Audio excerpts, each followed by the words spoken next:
Hey there, welcome to Broaderos. Tonight, we've got hours of chilling horror stories combined with soothing rain sounds to help you relax and sleep. Before you drift off, leave a comment below and let us know where you're listening from and what time it is. And don't forget to hit that like button and subscribe right away. If you end up not enjoying it, you can always take it back later. Get cozy and let the fear take over.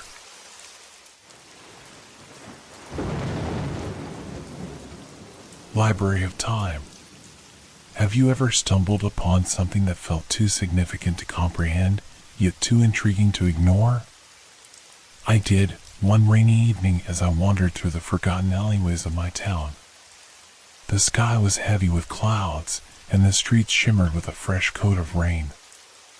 I had taken the same route countless times, but that day, something drew me toward an old, dilapidated building nestled between two newer structures, a ghost of a past long forgotten. The sign above the door read the Timekeeper's Library. I had never noticed it before. The door creaked open as if inviting me inside, and I hesitated for a moment. A chill ran down my spine. It was just a library, right? But something in my gut told me there was more, something darker. As I stepped inside, the air felt different. The scent of aged paper and dust enveloped me, mixing with a faint hint of something else, something unsettling. Dim light filtered through grimy windows, casting eerie shadows across the rows of shelves. Each one was packed with books, their spines cracked and faded. They looked as if they had not been touched in decades. "Welcome," a voice called from behind the desk. It was an elderly man, his face etched with deep lines, eyes sharp and piercing. "I see you found us." I nodded, a knot forming in my stomach. "What kind of library is this?" "Ah, a special one. We house the stories of every possible future, every path one could take," he replied, a hint of a smile creeping across his lips. "Would you like to see?" The offer was tempting, yet a warning bell rang in my head. I had read enough fantasy novels to know that the road to knowledge often led to peril. But curiosity overpowered caution, and I approached the desk. "Here," he said, handing me a worn leather-bound book. Its cover was smooth, but the corners were frayed, as if it had been clutched tightly by trembling hands. "This book holds a prophecy about your future." I took the book, its weight heavy in my hands. As I flipped through the pages, words began to swim before my eyes. They spoke of events yet to come, paths I had never considered. A shiver raced through me as I read the details. Each scenario painted a vivid picture of my life's potential paths. But as I delved deeper, something shifted. I could feel the room around me tighten, the air thickening. The old man watched me closely, a knowing look on his face. I felt exposed, as if the very act of reading had stripped away my defenses. "Do you understand the price of knowledge?" he asked softly. I hesitated, the reality of my situation dawning on me. "What do you mean?" "Every prophecy you read comes with a consequence. The more you know, the more your reality will shift. It may not always be for the better," he warned. I glanced back at the book, then back at him. "What do you mean by shift?" He leaned forward, his voice barely above a whisper. "You might find that your choices become more limited, your life more chaotic. The future is malleable, but it does not take kindly to those who pry too deeply." Panic began to bubble within me. What if I made the wrong choice? But the allure of understanding my fate was intoxicating. Ignoring his warning, I continued reading, each word echoing in my mind like a chant. As I turned the pages, the world around me darkened. A sense of foreboding filled the air, a feeling I couldn't shake. Something was wrong. The shadows in the corners of the library seemed to shift, whispering secrets I couldn't understand. Suddenly, I felt an overwhelming urge to stop. The book dropped from my hands, hitting the floor with a thud. I staggered back, heart racing. Had I truly altered my future by simply reading? The old man looked at me, a blend of pity and understanding in his gaze. "Now you know," he said gently. "Welcome to the library." As I left the building, the rain poured down harder, each drop pounding against my skin like a warning. I couldn't shake the feeling that I had crossed a line, that the knowledge I had gained would haunt me. With each step away from the library, I sensed a shift in the air, a lingering darkness that clung to my soul. I had awakened something I couldn't control. Little did I know, the worst was yet to come. The days that followed my visit to the timekeeper's library were drenched in an unsettling haze. I went through the motions of life, work, meals, conversations, yet everything felt different, as if I were moving through a fog, straining to grasp the familiar while the edges of my reality frayed. I kept glancing over my shoulder, half expecting to see shadows lurking, but they never appeared. Instead, it was the unease that consumed me. At work, my colleagues laughed and chatted, blissfully unaware of the weight pressing down on my chest. I wanted to share my discovery, to tell someone about the library and the warnings, but fear silenced me. What would they think? That I had gone mad? So I remained a silent observer, my thoughts tangled in the threads of what I had read. That evening, as I lay in bed, sleep eluded me. My mind was a whirlpool of potential futures, each one darker than the last. I couldn't shake the feeling that my choices were becoming increasingly limited. A simple decision, like what to have for breakfast, felt monumental, as if each option might lead me further down a path I didn't want to take. The next morning, I noticed the news was filled with reports of strange occurrences. A local man had vanished without a trace, leaving behind a mysterious note that hinted at the unimaginable. "The shadows are watching," it read. My heart raced as I recalled the warning from the old man at the library. Had I unwittingly set something in motion? As the days passed, more stories surfaced, people experiencing unexplainable events, small disasters rippling through the community. Each tale tightened the grip of dread around my heart. I began to wonder if the library's prophecies were reaching out, intertwining with my reality like a sinister thread, pulling the world into chaos. I found myself returning to the library, compelled by a force I couldn't understand. This time, I entered with a mix of trepidation and determination. The old man awaited me, his expression unreadable. "You've come back," he said, a hint of amusement in his voice. "I need to know more," I replied, a sense of desperation creeping into my tone. "Is this happening because of me? Am I causing this?" He studied me for a long moment, then nodded slowly. The library reflects the desires and fears of those who seek its knowledge. You've tapped into something profound, but the consequences are yours to bear. Then how do I stop it? I pressed, feeling the walls close in around me. You cannot simply unlearn what you've read. But understanding can sometimes be a form of control, he replied, gesturing toward the shelves. Find another book, one that will help you navigate the chaos. My heart raced at the prospect. I scoured the shelves, my fingers trembling as I pulled out books, each title whispering promises of understanding. But they felt heavy, burdened with potential calamities. I finally chose a thick tome bound in deep blue leather, its title embossed in gold, "The Paths We Choose." As I flipped through its pages, a mixture of hope and dread washed over me. The text spoke of choices and their consequences, of paths converging and diverging. It detailed how the weight of decisions could shape the fabric of existence. But it was also filled with forewarnings, the dark paths that awaited the unwary. After reading for what felt like hours, I felt a shift within me. Perhaps knowledge could be my shield, my way to anticipate the chaos brewing outside. I decided to test it. I would make a conscious effort to choose wisely. That evening, I meticulously planned my next few days.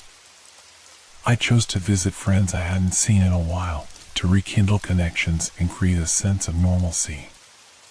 As I left the library, a sliver of hope pierced through my anxiety. But that hope was short-lived. The very next day, I received a call from a friend who had been planning a dinner gathering.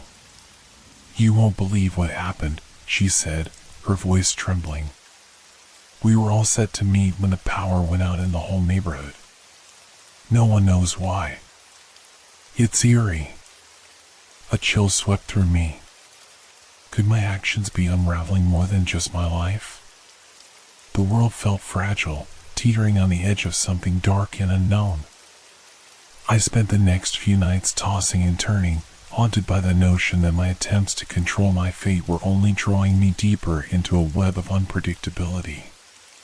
The following week, I ventured out to a cafe where I had arranged to meet another friend. As I walked down the street, a feeling of dread washed over me, and I stopped abruptly. A small group of people was gathered outside a shop, their expressions a mixture of shock and disbelief. I approached, my heart pounding in my chest. A young girl stood there, shaking, her eyes wide with fear.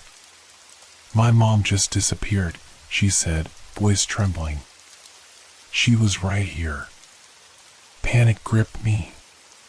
The world was becoming more chaotic, and I felt as if I were at the center of a storm I could not control. As I tried to console the girl, my thoughts raced back to the library. What had I done? What other futures were unfolding because of my curiosity? When I returned home that night, I stared at the tome on my desk. It was a harbinger of both knowledge and chaos. I knew I had to confront the reality I had opened up, but I felt utterly powerless to change the course it had set me on. The fear wrapped around me like a cloak, suffocating and cold. Perhaps knowledge was not the answer. Perhaps it was a curse. Days turned into a blur of anxiety and dread, each moment steeped in the realization that the library's revelations were shaping not just my life, but the lives of those around me. I was caught in a spiraling descent, and with every passing hour, I felt more disconnected from reality. The world outside my window was changing, morphing into a chaotic tapestry woven from threads of fear and uncertainty. I began to avoid the news, unable to bear the escalating reports of disappearances and strange occurrences. Friends and family reached out, concerned for my well-being, but I couldn't bring myself to share my burden. I felt like an imposter, living among them, while a darker reality thrummed beneath the surface. Then one evening, as I sat alone in my dimly lit apartment, a knock on the door jolted me from my thoughts. I hesitated before opening it, heart racing. Standing there was Clara, a close friend I hadn't seen in weeks. Her smile faltered when she noticed my haggard appearance. "Hey, I was worried about you," she said softly, stepping inside. "You've been so distant." "I've just been busy," I lied, forcing a smile that didn't reach my eyes. "Busy with what?" she pressed, her gaze piercing through my facade. "You can talk to me, you know." I felt a wave of warmth wash over me at her concern. Yet, the weight of my secret pressed against my chest. "It's nothing, really," I insisted. "Just a lot on my mind." She frowned but changed the subject. "I brought dinner. Let's eat and catch up." As we shared a meal, I felt the tension ease slightly. Clara's laughter filled the space, a soothing balm against my frayed nerves. But even as I enjoyed the moment, the gnawing fear of the library lingered in the back of my mind. After dinner, as we settled on the couch, she began to tell me about her life, her job, and the challenges she faced. But I found it hard to focus, my thoughts drifting back to the tome and the prophecies it held. What would happen if I were to read more? What would I uncover about my own future and the futures of those I loved? "Are you okay?" Clara asked, her brow furrowing with concern. "You seem distracted." "Yeah, I'm fine," I replied quickly, forcing myself to smile. "Just tired." As the evening wore on, Clara suggested we watch a movie, a mindless distraction from the chaos of life. I nodded, grateful for the escape. Yet, as the film played, a familiar tension seeped back into the room, like a cold draft sneaking through an open window. I glanced at the clock, noticing how late it had become. "Maybe I should head home," she said, glancing at her phone. "I have an early meeting tomorrow." As we stood to say goodbye, a shiver crawled down my spine. "Clara, wait," I said suddenly, my voice thick with urgency. "Can you promise me something?" "Of course," she replied, brow raised in curiosity. "If something happens, if you feel something's wrong, just stay aware, okay? Don't ignore it." She looked taken aback, but nodded slowly. "Okay. I promise." "But why do you ask?" I opened my mouth to explain, but the words caught in my throat. How could I tell her about the library, the darkness that seemed to reach for me? "Just a feeling I have," I finally said, forcing a light laugh. "You know me, always overthinking." Clara smiled, though it didn't reach her eyes. "Just take care of yourself." "I'll see you soon?" "Yeah, soon," I echoed, watching her leave. As the door clicked shut behind her, the weight of loneliness settled back into the room. That night, sleep evaded me again. The shadows felt heavier, pressing against the walls, creeping into my mind. I resolved to return to the library, to seek answers. I needed to confront the darkness head-on. The next day, I stood before the timekeeper's library once more, heart pounding with trepidation. The old man awaited me, his expression inscrutable. "You've returned," he said, and I noticed a glimmer of something in his eyes. Was it satisfaction? "Have you come to seek more knowledge?" "I need to understand what's happening," I replied, my voice trembling. "The world is changing. People are disappearing." He studied me, then nodded, gesturing toward the shelves. "Knowledge comes at a cost. Are you willing to pay?" "I don't care about the cost anymore," I snapped, frustration boiling over. "I just need to know." He seemed unfazed by my outburst. "Very well. Choose wisely. The future holds many possibilities, but not all of them are pleasant." I moved to the shelves, my hands trembling as I pulled out a book. Its cover was dark and foreboding, the title obscured by layers of dust. I opened it, and the words leapt out at me, revealing visions of chaos, rising storms, shadows consuming the land, faces of those I loved twisted in fear. As I read, I felt the fabric of reality shift around me. The library began to tremble, the walls closing in, and a deep voice echoed in my mind, "You cannot unsee what you have seen." I dropped the book in horror, stumbling backward. The old man watched, unflinching. "You have opened a door," he said, "and now you must face the consequences." I ran from the library, heart racing, the images still fresh in my mind. The weight of what I had done pressed down on me like a leaden cloak. The shadows outside seemed to dance, flickering just beyond my vision. As I reached home, I collapsed onto my bed, trembling. My mind raced with the implications of what I had uncovered. Had I sealed the fates of those I loved? The thought was unbearable. In the days that followed, I became a ghost of my former self. I avoided friends, avoided the world outside, terrified of what I might cause. I was trapped in a spiral of dread, knowing the library held the keys to my fate, yet fearing the very knowledge I sought. Then came the day when I received a call that shattered the fragile facade I had built. Clara's voice trembled on the other end, filled with panic. "I can't find my brother. He went out and hasn't come back. It's been hours." A cold realization gripped me. I was connected to this darkness. I had opened a door that should have remained closed. "I'll help you look," I managed to say, heart pounding. As I prepared to leave, a new fear surged through me. What if I couldn't save him? What if I had unleashed something irrevocable? The weight of my choices settled heavily on my shoulders as I stepped out into the world, a world that felt increasingly foreign and terrifying.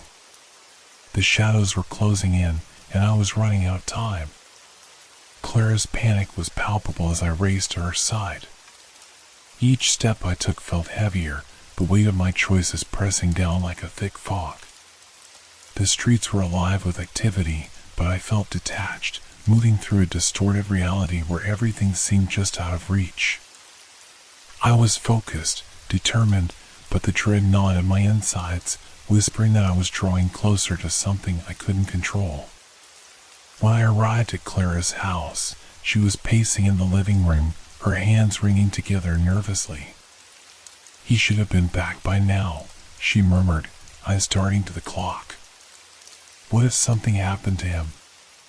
"Let's not jump to conclusions," I said, forcing my voice to remain steady. "We'll find him." "When did he leave?" "Just after lunch. He said he was going to the park to meet friends." Her voice broke, and I could see the panic rising in her chest. "He never takes this long. I'm so scared. What if?" I reached for her hand, squeezing it gently. "We'll start at the park. Let's check there first."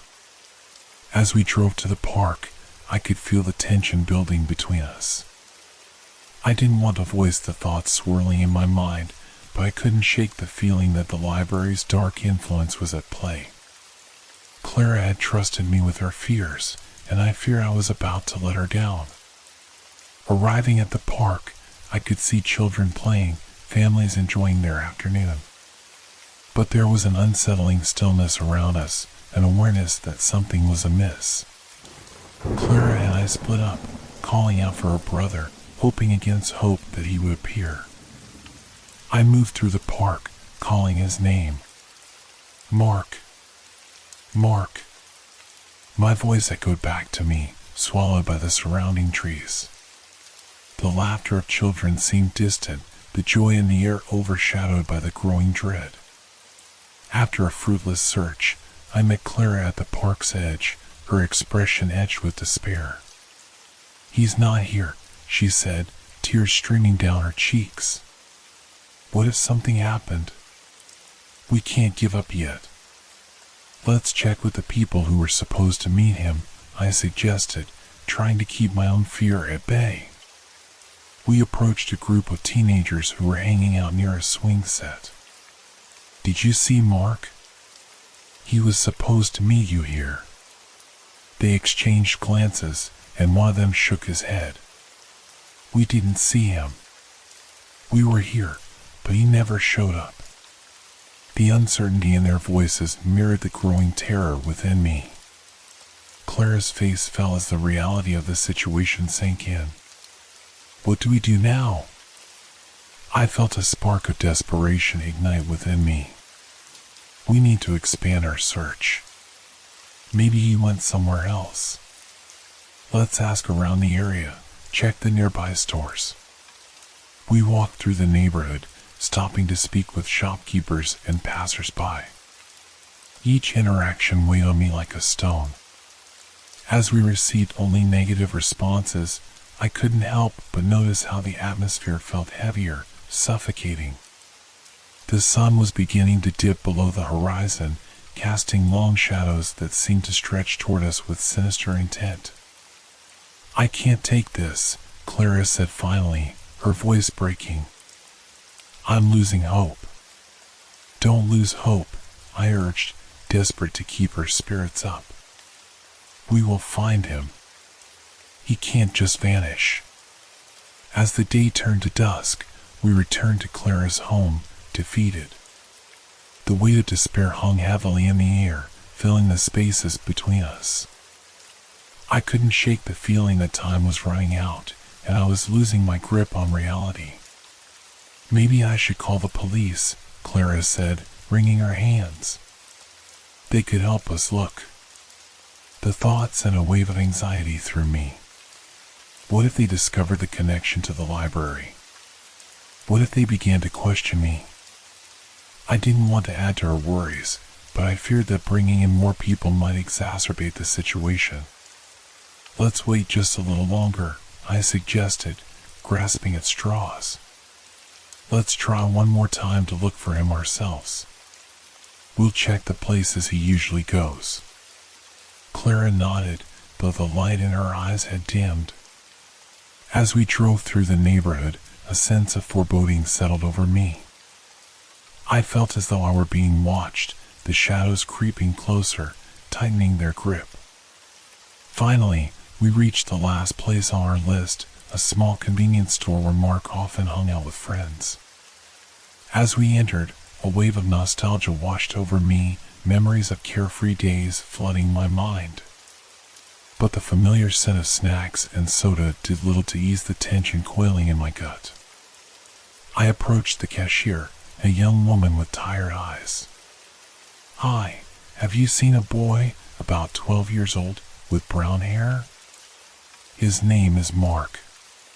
The cashier frowned, shaking her head. "Sorry, I haven't seen him today." Just as I was about to turn away, another customer stepped up to the counter, a man with disheveled hair and a worn-out jacket. He glanced at me, then at the cashier. "You looking for that kid?" "I saw him earlier. He was with some older boys, acting strange." My heart raced.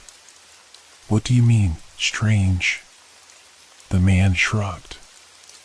"I don't know. Just looked like he was lost or something." They were heading toward the old warehouse down by the docks. "You might want to check there." A cold shiver ran down my spine at the mention of the warehouse. It was an abandoned place, rumored to be haunted and dangerous. "Thank you," I said, urgency flaring within me. As we left the store, Clara turned to me, fear etched across her face. "The warehouse? Are you sure we should go there? It sounds creepy." I could see the fear mirrored in her eyes, and I felt it too. It might be our only lead. We have to try. The drive to the warehouse was fraught with tension, the streets darkening around us. I gripped the steering wheel tightly, heart racing as I turned into the gravel lot. The old structure loomed ahead, casting an ominous shadow over the landscape. "Are you ready?" I asked Clara, though my own resolve was wavering. "I don't know," she whispered, fear lacing her voice. "We have to be brave," I urged, stepping out of the car. The cold air wrapped around us, chilling my skin. Together, we approached the warehouse, its broken windows gaping like empty eyes. "Mark!" I shouted, my voice echoing into the night. "Mark, are you in here?" Silence greeted us. I exchanged a glance with Clara, who looked terrified but resolute. We pushed open the heavy door, and it creaked ominously as we stepped inside. The air was thick with dust and darkness, and every creak of the floorboard sent a jolt of fear through me. "Mark!" Clara called out again, her voice shaky. As we moved deeper into the warehouse, I felt a chill run down my spine. Shadows danced along the walls, and the sound of dripping water echoed eerily. I couldn't shake the feeling that we were being watched, that something was waiting just beyond the reach of our flashlight beams. Suddenly, I heard a noise, a faint rustling coming from the far corner of the room. My heart raced as I turned, and Clara followed suit, both of us straining to see through the darkness. "Mark?" I called out again, hoping against hope. The rustling grew louder, and I took a cautious step forward. My heart pounded in my chest, each beat echoing like a drum. I could feel Clara's fear radiating beside me, but I pressed on. Then, from the shadows, a figure emerged, a boy, disheveled and pale, his eyes wide with terror. "Mark!" Clara rushed forward, relief flooding her voice. But just as I began to feel a glimmer of hope, a deeper shadow moved behind him, shifting in the darkness. I squinted, trying to make sense of what I was seeing. "Get away from him!" I shouted, instinctively stepping between Mark and the encroaching darkness. The air shifted, the temperature dropping rapidly. I could feel an oppressive presence surrounding us, something cold and malevolent. "What's happening?" Clara cried, her voice rising in panic. I couldn't answer. I was frozen, feeling the weight of the shadows press against my back, suffocating and relentless. In that moment, I realized the truth. The library's prophecies were no longer distant warnings. They were closing in around me, and I had led Clara and Mark straight into the heart of it. "Run!" I yelled, adrenaline surging through me. "Get out of here!" Clara grabbed Mark's hand, and together they turned to flee.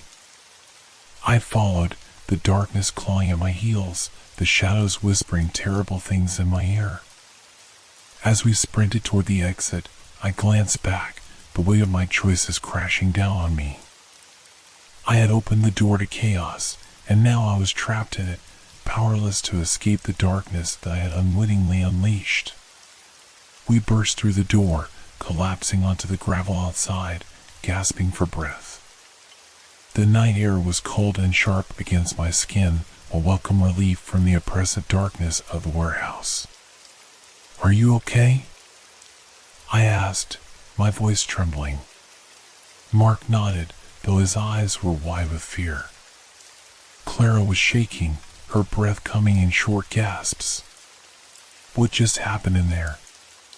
Clara whispered, glancing back at the warehouse, as if expecting something to emerge from its depths. "I don't know," I admitted, my heart racing. "But we need to leave. Now." As we drove away from the warehouse, I felt a sense of foreboding settle over me. The library's influence was far-reaching, and I was terrified of what I had set into motion. I couldn't shake the feeling that I had crossed a line, and now there would be no turning back. As I dropped Clara and Mark off at their home, I could see the fear lingering in their eyes. "I'm so sorry," I whispered, guilt weighing heavily on my heart. "We'll figure this out," Clara said, though her voice lacked conviction. "Just, please be careful." I nodded, watching them disappear inside, feeling the shadows creep back around me. Alone once more, I knew I had to confront the library again. The prophecies weren't finished with me yet. The drive home was a blur of emotions. I felt like I was in a waking nightmare, the weight of Clara and Mark's fear pressing down on me. I had thought I could control the situation, that I could protect them. But the darkness was relentless, gnawing at the edges of my sanity. I was deeply aware that the library had more in store for me, something I couldn't escape.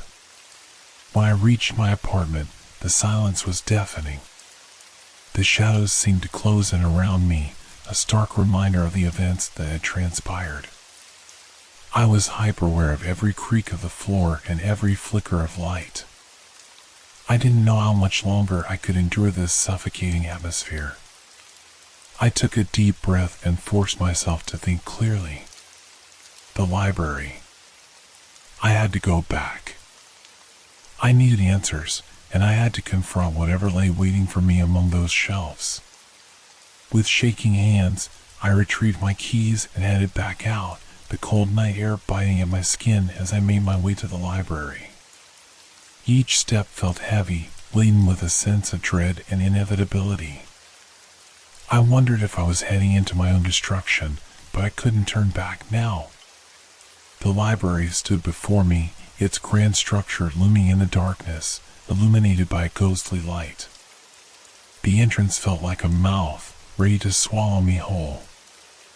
I hesitated, but I knew I had to enter. The alternative was far worse. I stepped inside, the familiar scent of old books enveloping me like a shroud. The quiet was unnerving, broken only by the faint rustle of pages turning in the distance. I could feel the weight of the library pressing down on me, as if it were alive, aware of my presence. I moved through the aisles, my footsteps echoing in the stillness, the shadows growing thicker as I ventured deeper. In the heart of the library, I found the section I had previously avoided, the prophecies. My pulse quickened as I approached the shelf, the titles blurring together in my mind. I reached for a book, its cover worn and cracked, a sense of foreboding washing over me. With trembling hands, I opened it, and the pages revealed a future I had not anticipated. The darkness will rise, consuming all that is dear. A choice must be made, a sacrifice to save another. The words burned in my mind, resonating with a terrifying clarity. A sacrifice? I dropped the book, the weight of its prophecy crashing down on me. My heart raced as I backed away, colliding with another shelf. But something stirred in the shadows, and I could feel it watching me. The atmosphere thickened, a palpable tension filling the air. "What do you want from me?" I shouted, my voice trembling. "Everything," a voice replied, soft yet menacing, echoing through the aisles. I spun around, my heart pounding. The shadows twisted and swirled, taking on an almost human shape. "You cannot escape your fate," it whispered, an eerie calmness in its tone. "The knowledge you seek has a price." "What price?" I demanded, fear mingling with anger. "I won't let you hurt them." The figure shifted closer, its presence suffocating. "You have already drawn them into this. Every choice has consequences, and you must decide."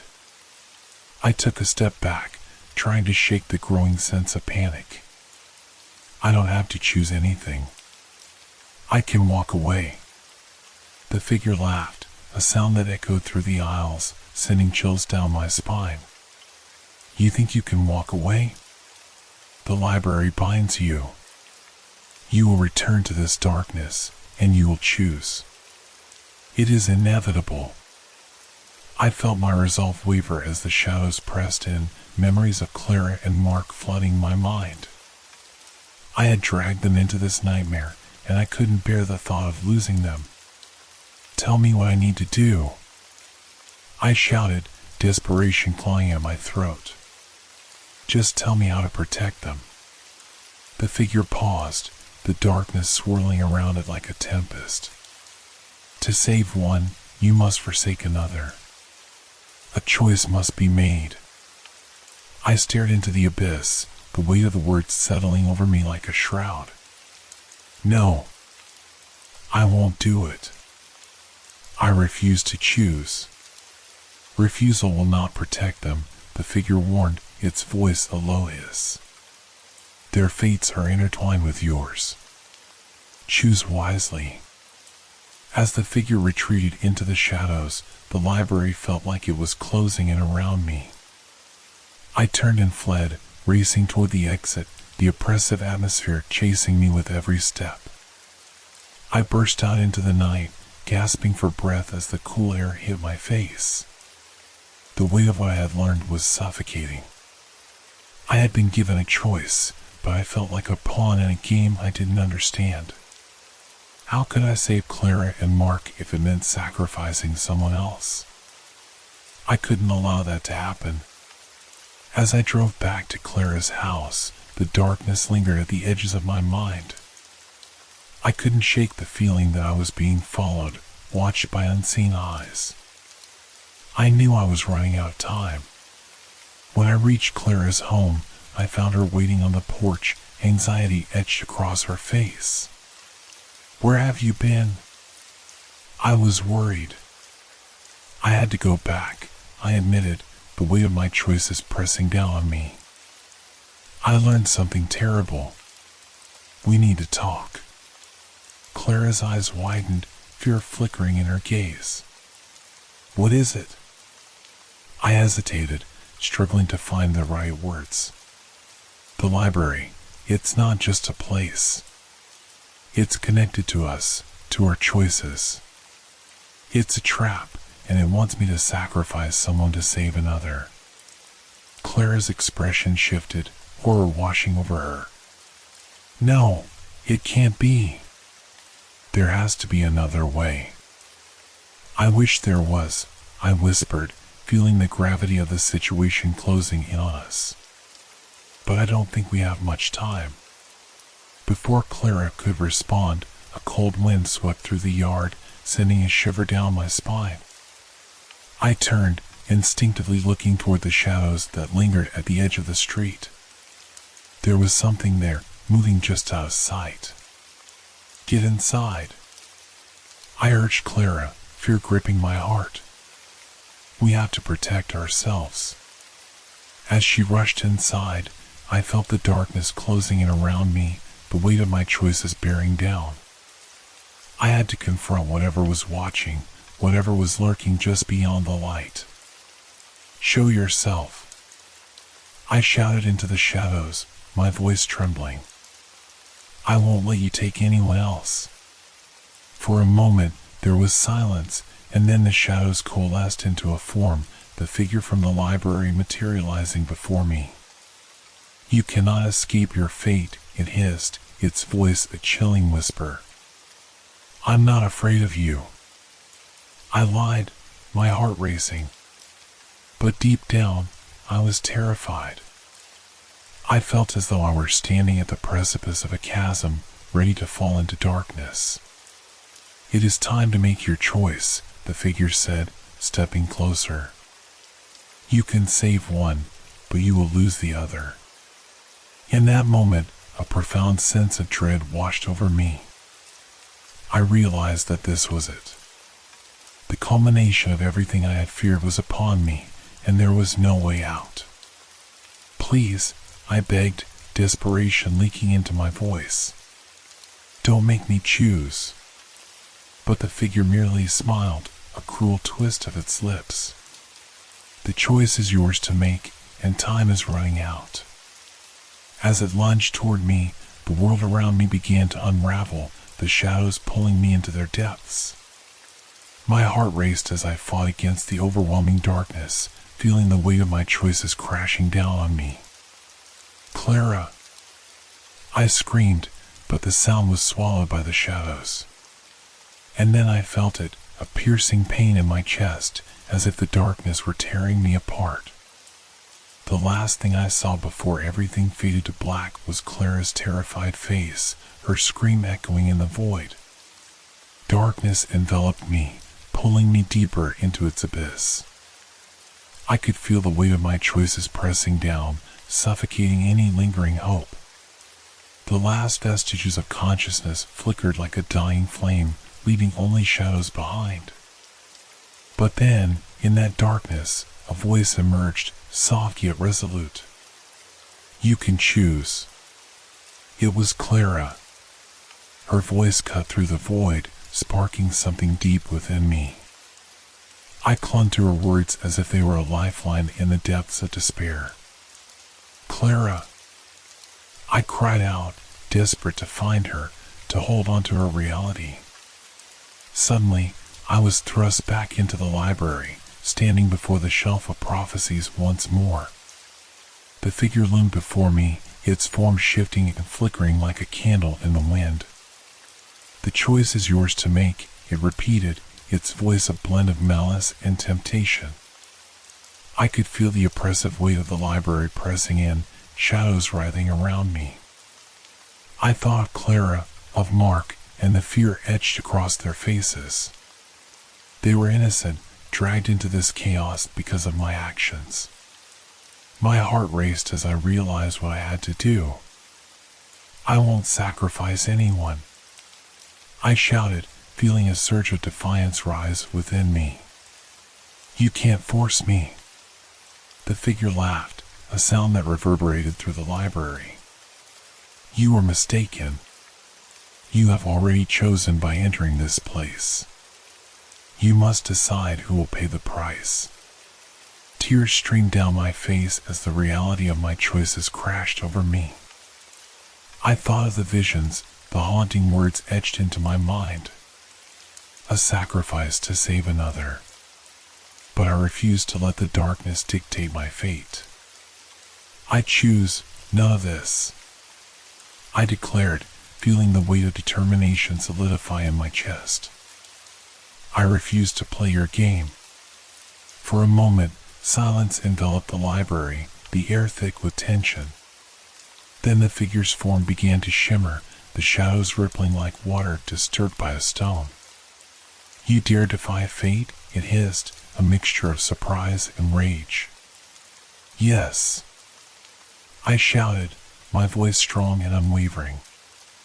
"I choose to break the cycle. I choose to save them both."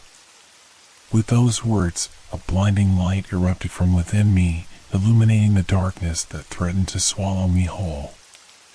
The library shuddered as the shadows recoiled, the oppressive atmosphere cracking like glass.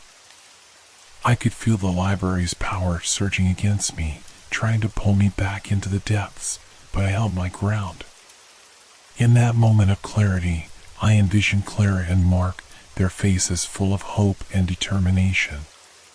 Their lives mattered, and I refused to let the darkness consume them. The figure let out a blood-curdling scream as the light enveloped it, disintegrating the shadows that had held me captive. The library trembled, the shelves rattling as the walls began to dissolve into nothingness. "Your choice has consequences," the figure screeched, its voice fading into the ether. "You will regret this." With a final surge of light, I felt myself being pulled away, the world shifting around me until everything went black once more.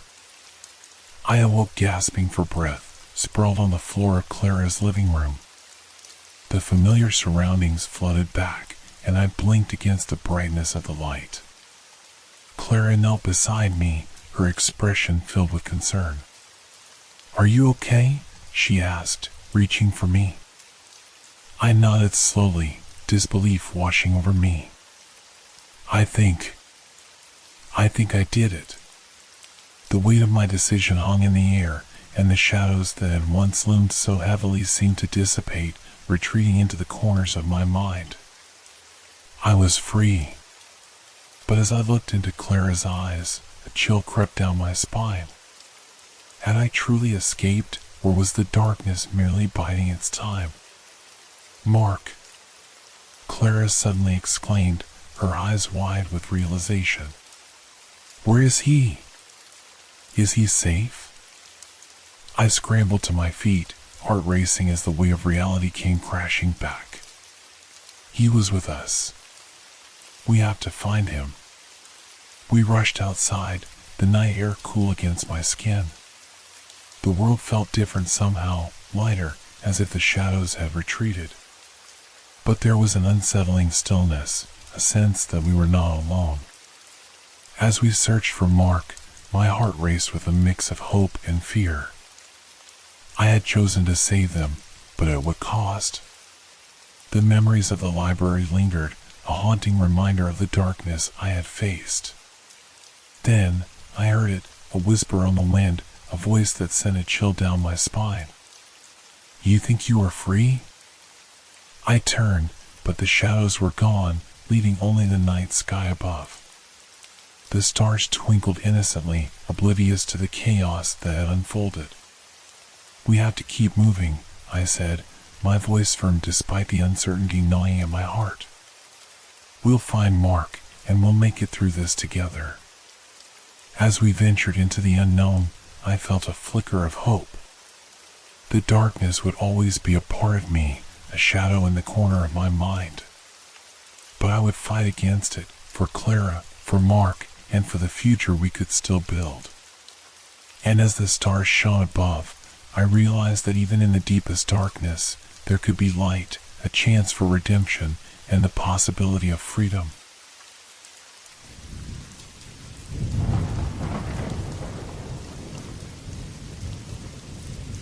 The Sea Mystery. The sun hung low on the horizon, casting golden rays across the water, while I stood at the helm of our sleek yacht, Elysium. The gentle lapping of the waves against the hull created a soothing rhythm that contrasted sharply with the growing unease settling in my stomach. I glanced back at my friends, Mia, Tom, and Clara, each of them enjoying the sun-drenched afternoon. We had planned this sailing trip for months, hoping to escape the chaos of our daily lives. But there was something in the air, an unsettling whisper of the unknown that sent shivers down my spine. "Are you coming, Alex?"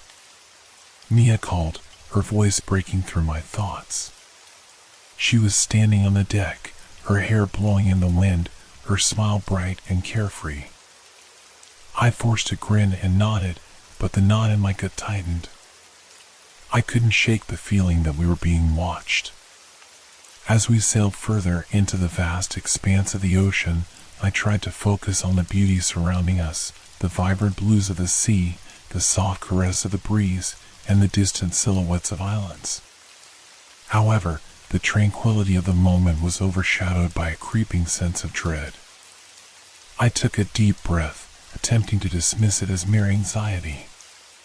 After a few hours, we decided to anchor near a small, uninhabited island. The sun dipped lower, painting the sky in hues of orange and purple. The four of us gathered on the deck, sharing stories and laughter as the stars began to twinkle overhead. But the enchanting atmosphere was short-lived. Just as I started to relax, a strange sight caught my eye. Out on the horizon, I noticed a faint shape, an outline of a ship moving against the tide. It was peculiar. There was no wind, yet the vessel glided effortlessly toward us. I squinted, trying to make out the details. It appeared old, perhaps a ghost ship from a distant time. "Look over there," I shouted, pointing towards the ominous silhouette. Mia turned her gaze, her expression shifting from curiosity to confusion. "What is that? It doesn't look right." The ship drew closer, its sails tattered and ghostly in the dim light. The air thickened with an unspoken tension. Tom laughed nervously, trying to lighten the mood. "Maybe it's a pirate ship. We should go investigate." I tried to smile, but a chill coursed through me. "I don't think we should. It looks wrong." But the others were already excited, oblivious to the sense of foreboding gnawing at my insides. They began gathering supplies, and I found myself caught between my instincts and the urge to keep my friends happy. I reluctantly joined them, though every fiber of my being screamed that we were heading toward danger. As we approached the eerie vessel, the atmosphere shifted. The air felt heavier, charged with a strange energy that prickled at my skin. We docked alongside the ghost ship, its hull weathered and cracked, revealing secrets of a bygone era.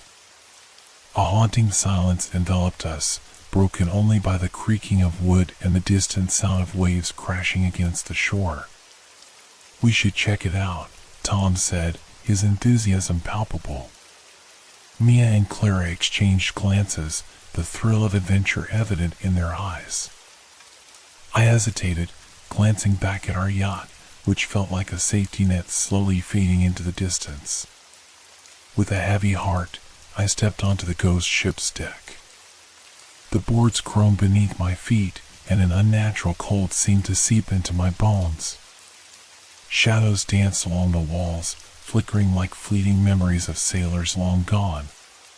The feeling of being watched intensified, the eyes of the ship's dark past boring into me. "Alex, come on," Mia called from below deck. The excitement in her voice felt out of place in the oppressive atmosphere. Reluctantly, I followed, my heart pounding in my chest. As we ventured deeper into the ship, I couldn't shake the feeling that we had crossed a threshold, stepping into a realm where time stood still, where echoes of the past lingered like a heavy fog. Each step I took felt like a descent into the unknown, an invitation to a world that thrived on isolation and fear. "Look at this," Clara exclaimed, holding up a weather compass. The needle spun wildly, defying logic as it pointed in every direction. "Isn't it beautiful? Beautiful or cursed?" I muttered under my breath, unable to ignore the ominous atmosphere wrapping around us. I could feel the unease tightening its grip, a whisper in the back of my mind urging me to leave. But the allure of the unknown kept me tethered to the deck, even as dread swirled in my stomach. I watched as the shadows of my friends danced in the flickering light of the lanterns hanging from the walls. Each corner of the ghost ship seemed to hold a secret, a memory trapped in time. The air felt thick, as if it were holding its breath, waiting for something to happen. "Let's split up and explore," Tom suggested, his eyes glinting with excitement. "We'll meet back here in 30 minutes. I felt a surge of panic. "Are you sure that's a good idea? This ship is odd." Mia brushed aside my concerns with a wave of her hand. "Oh, come on, Alex. Where's your sense of adventure? We're here for fun, remember?" Reluctantly, I nodded, though the tightness in my chest only worsened. Tom and Clara wandered toward the captain's quarters, while Mia and I made our way deeper into the ship, following the sound of water dripping somewhere in the darkened hallways. The walls were lined with faded paintings, their colors long since dulled by time and neglect. Each image depicted scenes of sailors at sea, battling storms and monsters, their faces twisted in expressions of fear. My skin crawled as I felt an unshakable sense of dread settle in the pit of my stomach. "What do you think happened here?" I whispered to Mia, who had fallen silent beside me. "I don't know," she replied, her voice barely above a whisper. "But it feels like something bad." The moment the words left her lips, a loud crash echoed through the ship, reverberating against the walls. I jumped, my heart racing as I turned to Mia, who looked equally startled. "What was that?" she asked, eyes wide with fear. "I think we should find the others," I urged, but before I could move, a low groan resonated through the ship. It sounded almost human, filled with anguish and despair. Mia and I exchanged terrified glances, and without another word, we hurried back toward the captain's quarters. As we made our way through the narrow passageways, the walls felt as though they were closing in on us. The ship groaned again, a sound that seemed to echo from the very heart of its being. "Tom? Clara?"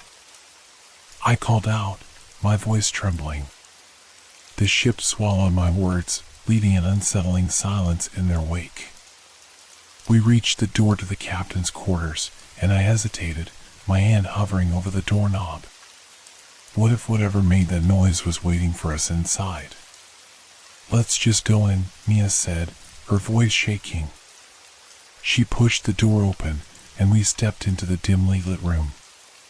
Dust motes danced in the air, illuminated by the faint glow of our lanterns.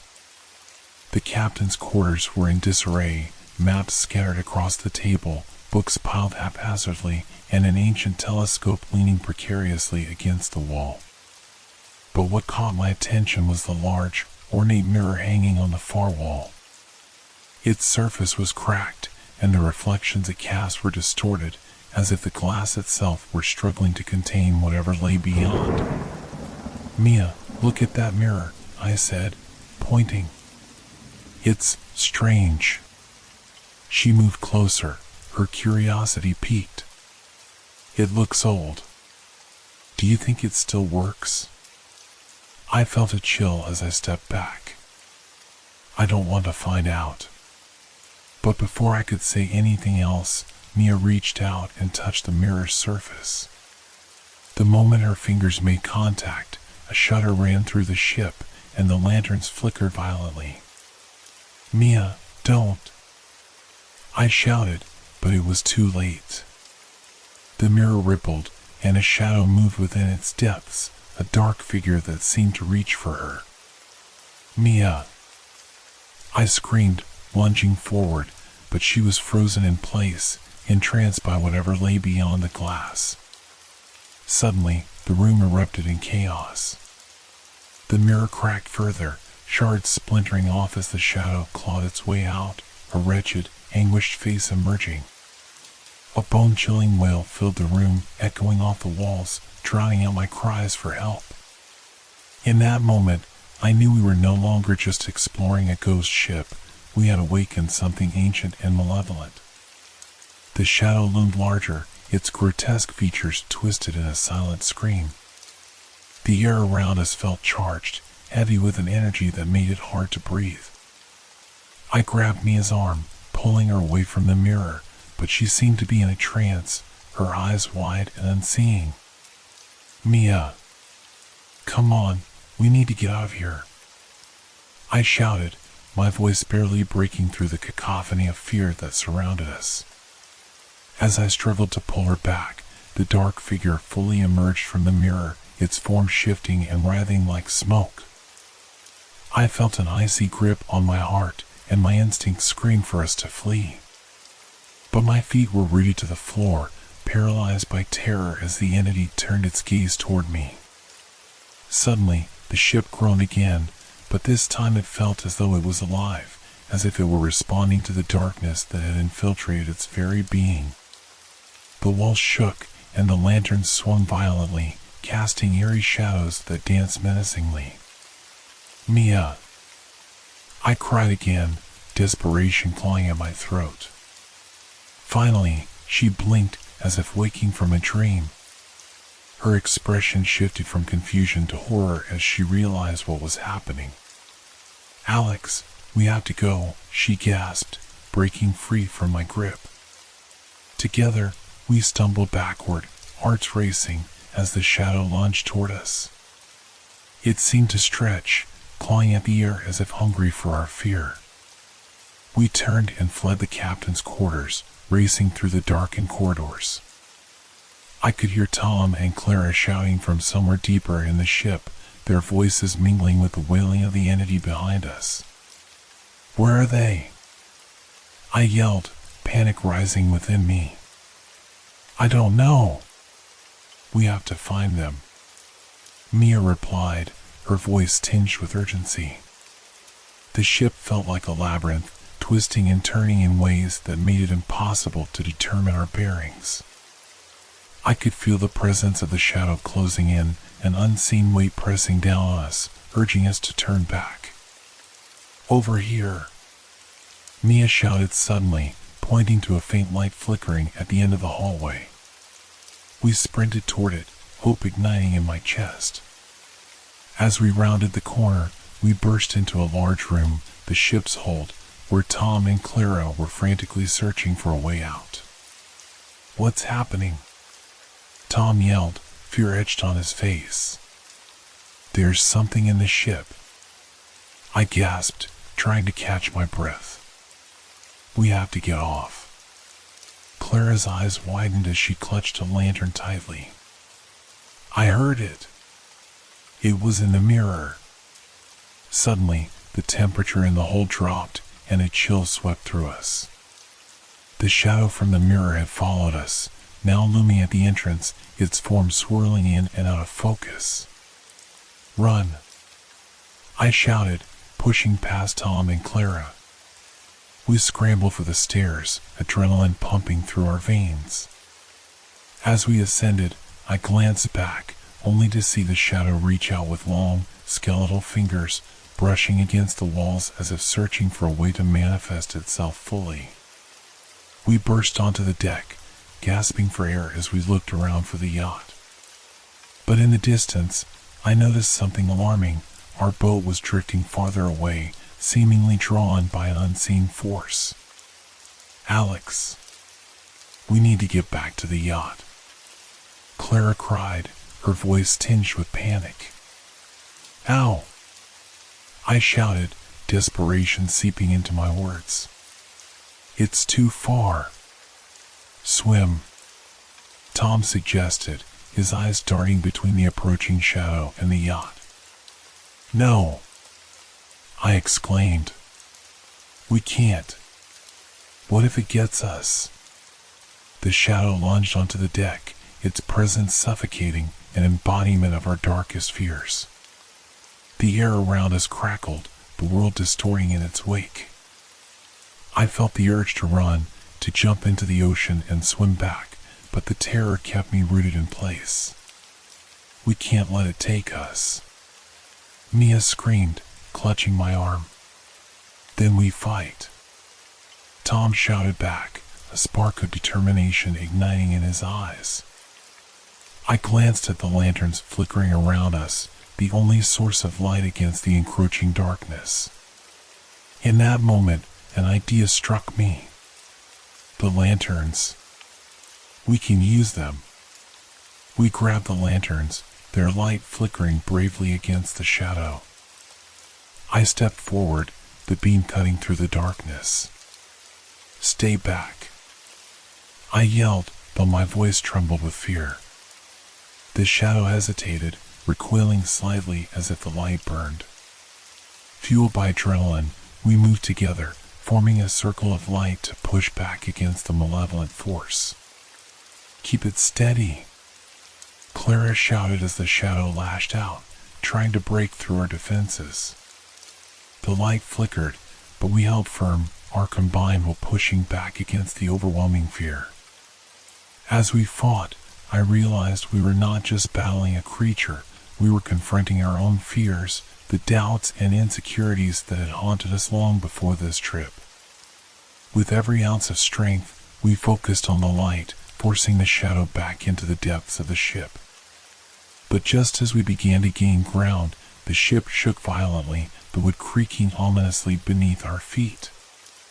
Mia, hold on, I shouted as the ship lurched to one side, throwing us off balance.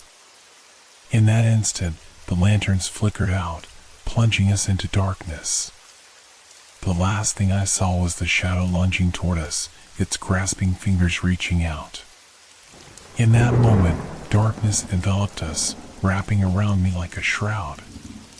The loss of light was disorienting, plunging us into a realm of suffocating fear. My heart raced as I scrambled to regain my bearings, the panic rising like bile in my throat. I could hear my friends breathing heavily, their fear echoing my own. Mia, Tom, Clara, I called out, trying to pierce through the veil of darkness. The echo of my voice bounced off the ship's walls, amplifying my sense of isolation. I felt my hands trembling, my mind racing with thoughts of escape. We need to find the lanterns. Where are you? Mia's voice emerged, shaky and frantic. I can't see anything.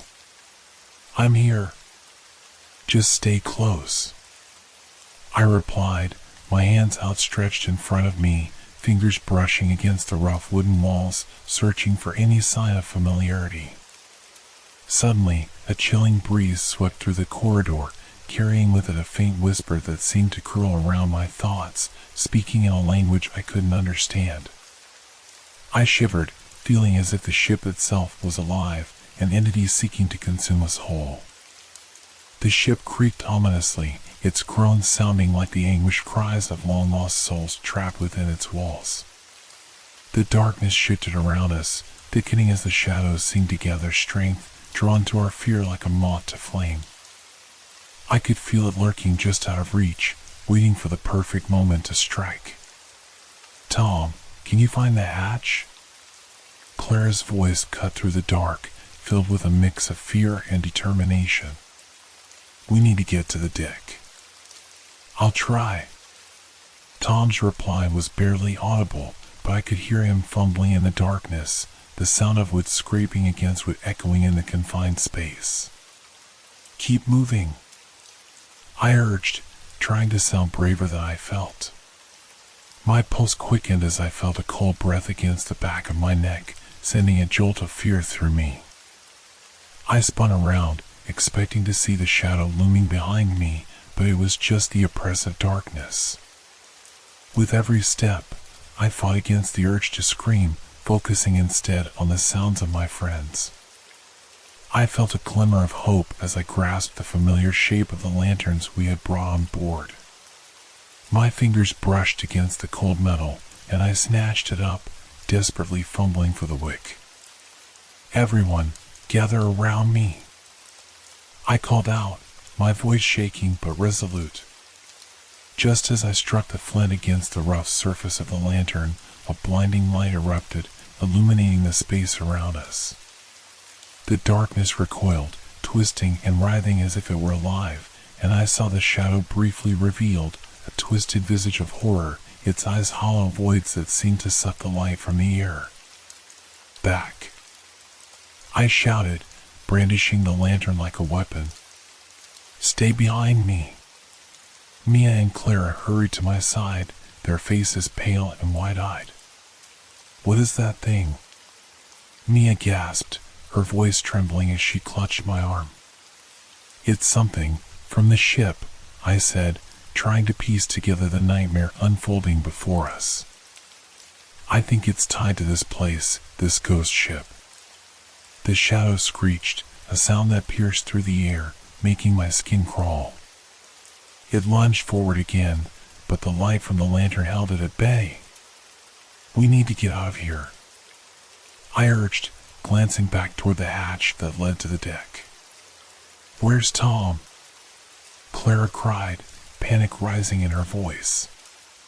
"Tom," I called out, my heart pounding in my chest. "We have to go." But just then, the ship shook violently, sending us staggering backward.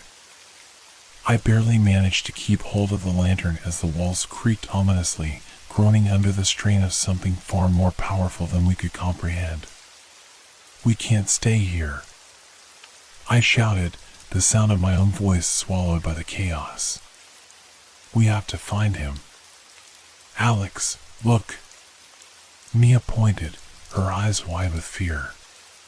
The shadow had begun to coalesce into a more defined form, its features sharpening into something almost human, but twisted and contorted by despair. It raised a hand, pointing directly at me, and in that moment, I felt a wave of icy terror wash over me. I turned and raced toward the hatch, knowing we had no time to waste. "This way. Now!" I shouted, urging my friends to follow me as I pushed open the heavy door. We stumbled onto the deck, gasping for fresh air. The night sky stretched above us, stars flickering like distant beacons of hope. But our relief was short-lived. The shadow was not far behind, slithering out of the ship as if it were part of the very darkness that surrounded us. "Tom!" I shouted again, scanning the deck for any sign of him. The boat rocked gently on the waves, and the distant sound of the ocean was almost comforting, but the fear clawing at my insides told me this was no safe haven. "Here!" Tom's voice emerged from the other side of the ship, and I rushed toward it, my heart pounding with both relief and dread. As I rounded the corner, I found him crouched near the edge, his face pale and eyes wide with horror. I couldn't find a way out. "It's coming," he gasped, pointing toward the shadow now fully formed on the deck, its presence overwhelming. "We have to go," I shouted, my voice filled with urgency. "To the yacht." The shadow lunged again, this time with a speed that took my breath away. It reached for us with long, skeletal fingers, each clawed digit glistening in the moonlight. My instincts kicked in, and I grabbed Mia and Clara, pulling them close as I turned to face the encroaching darkness. "Light. We need the light," I yelled, lifting the lantern high above my head. The shadows shrank back, but I could feel the power of the entity, its malevolence threatening to overwhelm us. "Let's go," Tom shouted, grabbing my arm. Together, we sprinted toward the edge of the deck, hearts pounding in sync. But just as we reached the railing, the shadow surged forward, an inky mass that clawed at our heels. I felt a rush of adrenaline as I leapt over the side, hitting the water below with a splash. Cold salt water enveloped me, and I fought against the sudden shock, surfacing for air as I gasped. "Mia! Clara!" I shouted, scanning the dark water for my friends. "Alex!" Mia's voice rang out, filled with terror. I turned to see her and Clara struggling to stay afloat, the weight of fear dragging them down. "Grab my hand," I called, reaching out as I fought against the waves. With every ounce of strength, I swam toward them, the shadow's wails echoing behind us, a haunting reminder of the horror we were leaving behind. "I can't," Clara cried, her voice choked with fear. "It's too deep. Just hold on," I urged, grasping her hand and pulling her closer. "We can make it." Together, we swam toward the yacht, my heart racing with each stroke. I could feel the weight of the shadow lurking just below the surface, its presence a constant reminder of the danger we faced. Just as I thought we might escape, I felt something cold brush against my leg, a slick, clammy tendril of darkness. My heart dropped, and I kicked harder, fighting against the creature pulling me down. "Alex!" Mia screamed, her voice filled with panic. "Keep swimming. Don't stop," I shouted, forcing my body to move even as the darkness threatened to drag me under. With a final burst of energy, we reached the side of the yacht. Tom reached down, pulling Clara and then Mia up onto the deck. I followed, gasping for air as I heaved myself onto the boat. But the shadow wasn't finished. It surged up from the depths, a mass of terror and despair that reached toward us, its fingers grasping for anything they could find. "No! Get away!" I screamed, grabbing the lantern and swinging it wildly, the light flickering as I fought to keep the darkness at bay. The creature shrieked, a sound filled with anguish, as it was pushed back into the water, but I knew it wouldn't stop. It was relentless, a manifestation of the nightmares we had awakened. "Start the engine," I shouted to Tom, my heart racing. He rushed to the controls, his hands shaking as he fumbled to start the engine. The boat jerked slightly as the engine roared to life, and I felt a surge of hope.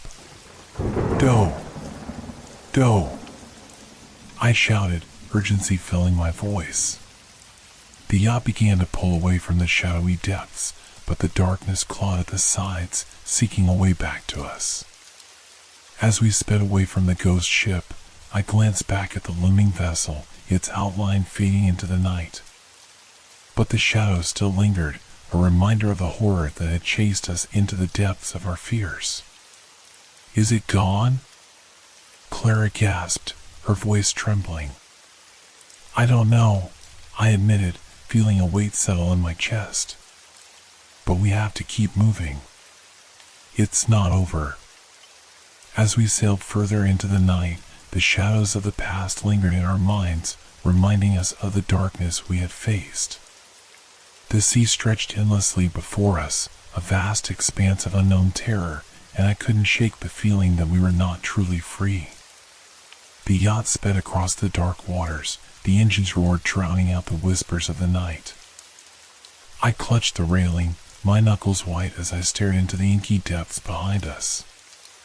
The shadows of the ghost ship loomed like a specter, barely visible against the star-studded sky.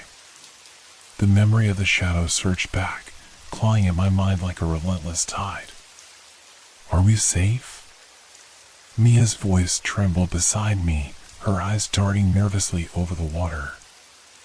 I don't know, I replied, forcing myself to remain calm. But we have to keep moving. The fear that gripped me was palpable, settling into my bones. I couldn't shake the feeling that something was still watching us from beneath the waves. Tom gripped the steering wheel tightly, his knuckles white under the strain. If we keep going, we'll reach the mainland before morning, he said, glancing back toward the dark shape of the ghost ship. We just need to put as much distance between us and that thing as possible. Clara, still visibly shaken, leaned against the side of the boat. It felt so real, like it was alive, she whispered, her voice breaking. What was that thing? I don't know, I admitted, the truth washing over me like a cold wave. But it felt like it was feeding on our fear. I could see her shudder at my words, the truth sinking in as we each grappled with the aftermath of our harrowing encounter. As the boat sped through the water, I could feel the weight of silence pressing in around us. The night sky stretched endlessly above, stars twinkling like distant hopes. But even their light felt tainted, overshadowed by the darkness that lurked just beyond the horizon. Do you think it will follow us? Mia asked, her voice small and fragile. I don't know, I replied, the knot in my stomach tightening. But we have to stay alert. We can't let our guard down. The shadows from the ship still haunted my thoughts, a constant reminder of the evil we had encountered. We sailed in tense silence for what felt like hours, the only sounds the engines hummed and the lapping of water against the hull. I kept my eyes fixed on the horizon, straining to see any sign of danger lurking in the dark depths. Suddenly, a chilling scream pierced the air, making my blood run cold. What was that? Clara gasped, her eyes wide with fear. It's nothing, I said quickly, though the tremor in my voice betrayed me. Just the wind. But deep down, I knew it was a lie. The sound echoed in my mind, reverberating through my very soul. It had come from the depths, a haunting cry that seemed to call out to us, beckoning us back toward the darkness. Mia, grab the lanterns, I ordered, my voice steadier than I felt. We need light. She hurried to obey, retrieving the lanterns from below deck and lighting them with trembling hands. The warm glow illuminated the deck, casting flickering shadows that danced ominously against the walls. Maybe it will stay away from the light, Tom said, his voice tinged with desperation. It seemed to hate it. I nodded, though doubt gnawed at me. The entity had been relentless, a force of nature that thrived on our fear. I couldn't shake the feeling that our small lanterns would do little to keep it at bay. The wind picked up, howling through the rigging as we sailed further into the night. The waves crashed against the sides of the yacht, each one resonating with the echo of our fears. I glanced at my friends, their faces drawn and pale, and I felt a surge of protectiveness. We're going to make it, I said, trying to sound confident. We just have to stick together. As if on cue, a shadow flickered across the water, drawing my gaze. My heart raced as I strained to see. The waves churned, and the darkness beneath them seemed to pulse, alive with menace. "Did you see that?" Mia whispered, clutching my arm. "Just keep the lantern steady," I urged, my voice low and steady. As we sailed on, the darkness began to close in around us, the night thickening with an unnatural weight. The lantern's light flickered violently, struggling against the encroaching gloom. Suddenly, a massive wave crashed against the yacht, sending a spray of cold water over the deck. I stumbled, nearly losing my grip on the railing. My heart raced as I regained my footing, but my eyes were drawn back to the dark water, where something stirred beneath the surface. "There's something down there," Tom shouted, pointing toward the churning depths. I peered over the edge, my stomach sinking as I saw a dark shape moving through the water, weaving like a serpent.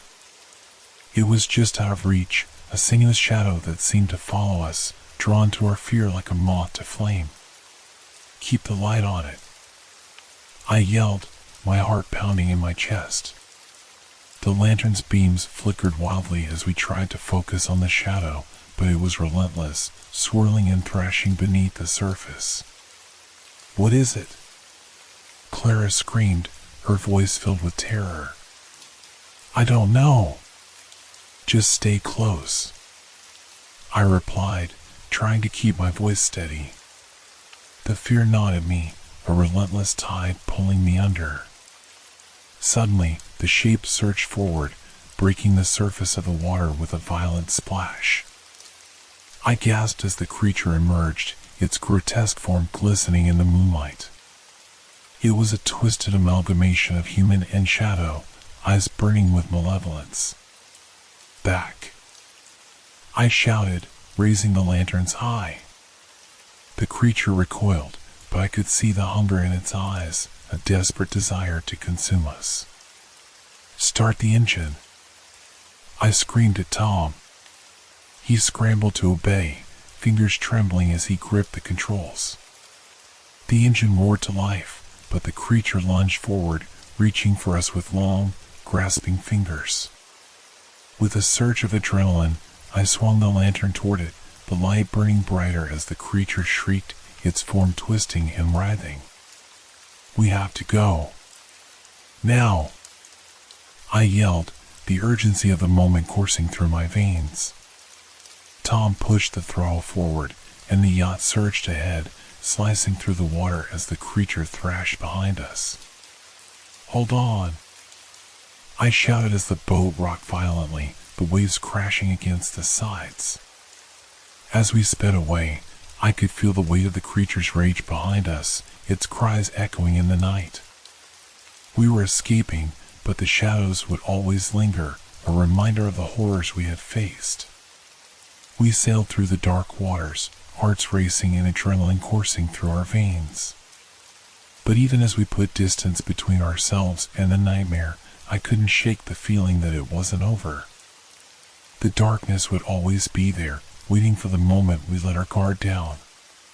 Finally, as dawn began to break on the horizon, the shadows began to fade, retreating back into the depths. The first rays of sunlight spilled across the water, casting a golden hue over the yacht. "We made it," Clara breathed, her voice filled with disbelief as she stared at the rising sun. But even as I looked toward the horizon, a chill crept over me, a reminder of the darkness lurking just beneath the surface. The sea was vast and unending, and I couldn't help but wonder what other horrors lay hidden in its depths. As we sailed toward the shore, I took a deep breath, feeling the weight of our ordeal begin to lift. We were alive, and for now, that was enough. But as the sun rose higher in the sky, I knew the scars of our experience would linger, haunting us like shadows in the night.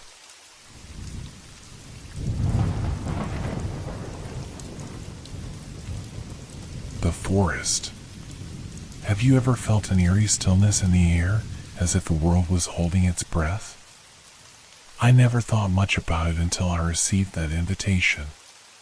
It arrived on a crisp autumn day, hidden among the usual bills and advertisements. The envelope was plain, yet something about it drew me in. Join us for a weekend retreat in the Whispering Pines, it read. Reconnect with nature, confront your fears.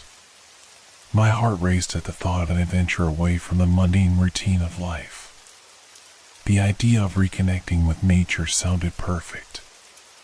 After months of work stress and a recent breakup, I craved the solace of the outdoors. I could already picture the vibrant colors of the leaves, the crisp air filling my lungs, and the camaraderie with fellow adventurers. Little did I know that this retreat would unearth fears buried deep within me. When I arrived at the meeting point, a small parking lot at the edge of a thick forest, I was greeted by a motley crew of strangers. There were 5 of us in total: Sarah, a bubbly woman in her 30s, Mark, a stoic man with a mysterious air, Lila, a quiet girl with an enigmatic smile, and Jake, a boisterous guy who seemed to know everyone. We piled into a van driven by a cheerful guy named Ben, who was brimming with enthusiasm about our weekend. As we drove deeper into the woods, the trees thickened around us, their trunks towering like ancient sentinels. The sunlight trickled through the branches, casting flickering shadows on the forest floor. A sense of calm washed over me, but an unsettling feeling lingered just beneath the surface. I shook it off, reminding myself that I was there to unwind, not to dwell on dark thoughts. Welcome to Whispering Pines, Ben announced as we pulled up to a rustic cabin nestled among the trees. Its weathered wooden beams and stone chimney gave it an inviting charm, but the forest surrounding it seemed to loom ominously. We unloaded our bags, and Ben guided us through a quick orientation. There's a legend about this forest, he began, a twinkle in his eye. They say that every tree holds the memories of those who have passed through here. Their fears, regrets, and desires are absorbed by the wood. Laughter erupted from Jake, dismissing the tale as mere folklore. But I felt a chill run down my spine. Was it just a story, or was there truth behind Ben's words? After settling in, we gathered around a fire pit as night descended. The flames flickered, illuminating our faces while casting shadows that danced among the trees. We shared stories and laughter, but a sense of unease clung to the edges of the atmosphere. I couldn't shake the feeling that the forest was watching us. As the evening wore on, we each took turns sharing our fears. Mark spoke of heights, Lila revealed her anxiety about abandonment, and Sarah shared her fear of failure. When it came to my turn, I hesitated. What if my fear was too dark? But I felt compelled to share, so I finally admitted, I fear that I'll never be enough. The moment the words left my mouth, a heavy silence fell upon us. Ben's gaze sharpened. Remember, the forest reflects your innermost fears, he warned. My heart raced at the implication. As the fire crackled, I glanced toward the trees, their silhouettes looming in the darkness. I had come seeking healing, but what if the forest had other plans for us? As the night deepened, I found it increasingly difficult to shake the feeling of being watched. The shadows stretched unnaturally, twisting into grotesque shapes that seemed to whisper my name. I brushed it aside as paranoia, reminding myself that this was all part of the experience. But as I lay in my cabin that night, the darkness enveloping me, I couldn't help but wonder what the forest would reveal. I tossed and turned in the small, creaky bed, the wooden frame groaning with each movement. The cabin felt claustrophobic, with the walls closing in as the night deepened. The sound of wind rustling through the trees outside seemed to carry whispers, ghostly murmurs that danced just beyond my comprehension.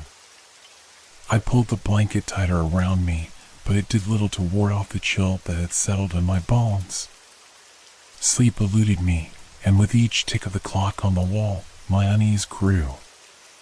The shadows in my room seemed to shift, merging into the darkness. I closed my eyes tightly, willing myself to drift into slumber. Just as I thought I might finally succumb to sleep, a faint sound broke the stillness, a soft, eerie whisper, like the wind playing a haunting melody. My heart pounded in my chest as I strained to listen. "Is someone there?" I whispered into the dark, my voice barely audible. Silence followed, heavy and oppressive, until I heard it again, a rustle, followed by a low, almost human sigh. My skin prickled, and I couldn't shake the feeling that I was not alone. Finally, exhaustion took over, and I drifted into a restless sleep filled with fleeting dreams of dark woods and shadowy figures. The next morning, sunlight poured into the cabin, breaking the spell of the night. I blinked against the brightness, the sounds of chirping birds and rustling leaves finally bringing a sense of calm. As I joined the others for breakfast, I noticed that everyone appeared slightly off-kilter, as if sleep had evaded them too. We exchanged nervous glances, the previous night's unease hanging in the air like a fog. "Ready for some adventure?" Ben's cheerful voice cut through the tension. We nodded, though I could sense the uncertainty simmering just below the surface. After breakfast, Ben led us into the forest for a guided hike. The trees loomed above us like ancient giants, their branches swaying gently in the breeze. As we walked, Ben shared tales of the forest's history, of travelers who had ventured into its depths and never returned. Each story deepened the shadows in my mind, making the path ahead feel more sinister. We hiked deeper, the atmosphere growing thicker with every step. I felt an inexplicable pull toward the trees, as if they were calling to me. The sunlight trickling through the leaves created a kaleidoscope of colors, but the beauty felt tainted, overshadowed by an impending dread. I caught glimpses of the others, each lost in their thoughts, their expressions a mix of curiosity and apprehension. At one point, we paused at a clearing where the sunlight spilled like liquid gold. Ben encouraged us to close our eyes and take a moment to connect with the forest. I followed his lead, inhaling the earthy scent of moss and pine, allowing the sounds of nature to wash over me. As I stood there, eyes closed, I felt an odd sensation, like a weight pressing down on my chest. Suddenly, a vision flooded my mind, a dark figure lurking just beyond the trees, watching me. I opened my eyes, heart racing, but there was nothing there, just the forest, still and silent. "Everything okay?" Sarah asked, concern etched on her face.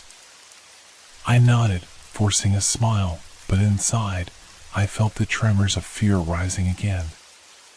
As we continued, I found myself lagging behind the group, the feeling of being watched returning with a vengeance. My heart pounded as I turned to glance over my shoulder, half expecting to see a figure lurking in the shadows. But the path behind me was empty, just a tunnel of trees and shadows.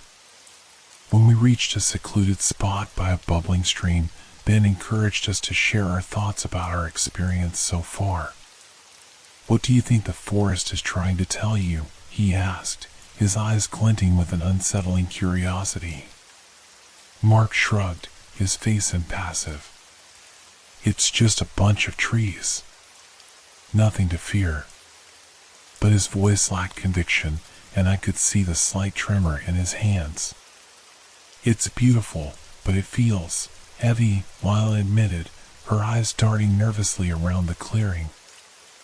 "I feel like it's alive," I said, my voice barely above a whisper. "Like it knows us."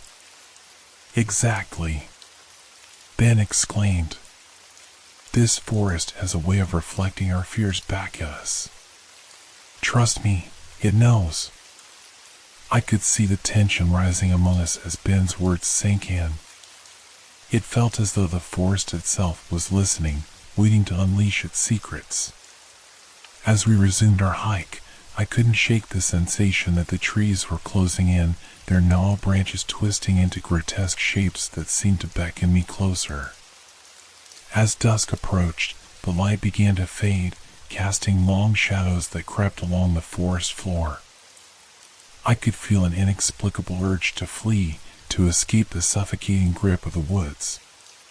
But we were here, and I had to face whatever darkness awaited us. The day ended with us returning to the cabin, but the air was thick with unspoken fears. As we sat around the fire that night, a sense of dread settled over me, heavier than before. My mind raced with thoughts of what lay ahead, and I knew that the forest was only beginning to unveil its sinister truth. The night wrapped around us like a heavy blanket as we settled around the flickering campfire. The flames danced, casting eerie shadows on the faces of my companions, their features warped and distorted by the flickering light. Despite the warmth of the fire, an unsettling chill lingered in the air, as if the forest itself was breathing down our necks. "Let's play a game," Jake suggested, breaking the tense silence. "How about truth or dare?" The group exchanged wary glances, but curiosity got the better of us. With laughter, we accepted, needing some distraction from the oppressive atmosphere. As the game progressed, the dares became increasingly absurd, running around the cabin, howling like wolves, and jumping into the cold stream. But when it was my turn, I hesitated. "Truth," I said, my heart racing. "Okay, what's your deepest fear?" Jake smirked, clearly enjoying the moment. My throat felt dry, and the laughter faded. I could feel the weight of everyone's attention pressing down on me. Should I share my fear again, or reveal something darker? "I fear losing myself," I admitted finally, my voice barely a whisper. "That I'll wake up one day and not recognize who I am anymore." The fire crackled loudly, filling the silence that followed my confession. "Isn't that just part of life?" Sarah chimed in, trying to lighten the mood. "We all change." But I could see the shadows behind her eyes. She was feeling it too. As the game continued, I felt the atmosphere shift. The forest seemed to be leaning in, its trees whispering secrets. I looked around at my friends, and the laughter felt hollow, each chuckle echoing strangely in the night. Suddenly, Lila gasped, her wide eyes fixed on the darkness beyond the firelight. "Did you see that?" she whispered, her voice trembling. We all turned to look, the jovial atmosphere evaporating in an instant. "What? What did you see?" I asked, my heart racing. "It was just a shadow." "Something moved," she said, her hands clasped tightly together. "Probably just a deer or something," Ben reassured us, but I could see the doubt in his eyes. "Yeah, nothing to worry about," Jake added, though his bravado wavered. But as the night deepened, a sense of foreboding settled over us. We extinguished the fire and retreated to our cabins, but sleep was elusive. The forest outside felt alive, each rustle of leaves amplifying my unease. The next morning, I awoke to an unsettling sense of dread gnawing at my insides. The sunlight barely penetrated the thick canopy, casting the cabin in shadow. I threw on my clothes, determined to shake off the lingering fear from the night before. "Let's go explore the forest today," I suggested at breakfast, trying to sound enthusiastic. "We can find that stream we passed yesterday." "Are you sure that's a good idea?" Sarah asked, her brow furrowed with concern. "What if we get lost?" "We'll stick together," I insisted, attempting to boost morale. "It'll be fun." Ben led us down a narrow path, the trees looming overhead, their gnarled branches weaving together like fingers grasping for something just out of reach. The air was thick with the scent of damp earth and decaying leaves, and the further we walked, the more I felt the forest pressing on us. As we ventured deeper, the atmosphere shifted again. The sunlight became a distant memory, replaced by a dim, greenish hue that seeped through the leaves. The silence was palpable, broken only by the crunch of leaves underfoot and the occasional call of a bird. But it felt different now, more like an echo of something lurking just beyond our perception. "Does anyone else feel weird?" Lila asked, her voice barely above a whisper. We all nodded, exchanging uneasy glances. "Maybe we should head back," Mark suggested, glancing nervously around. "No, let's keep going," I urged. "We're fine." But as we moved forward, the trees closed in tighter, the path winding and confusing. I began to notice things that sent shivers down my spine, strange markings on the trees, shapes that resembled twisted faces, and branches that reached out like skeletal fingers. Suddenly, Sarah let out a sharp gasp. "Look!" She pointed to a massive tree standing apart from the others. Its bark was dark and twisted, and the branches seemed to curl toward the ground. It looked almost alive, pulsating with a dark energy. "Let's take a picture," Jake suggested, pulling out his phone. As he snapped a photo, I felt a strange compulsion to touch the tree. Something about it called to me, a whisper just beneath the surface. "Be careful," Ben warned, but I brushed off his concern. I stepped closer, reaching out to touch the bark, feeling the rough texture against my fingertips. As soon as I made contact, a jolt of energy shot through me, and a vision flashed before my eyes. I saw faces, twisted, tormented faces trapped within the wood, their mouths moving in silent screams. Panic gripped me, and I pulled my hand back, heart racing. "What's wrong?" Mark asked, concern etched on his face. I don't know," I stammered, trembling. "I just saw something. Something terrible." The group grew silent, the forest holding its breath around us. "We should leave," Lila said, her voice quaking with fear.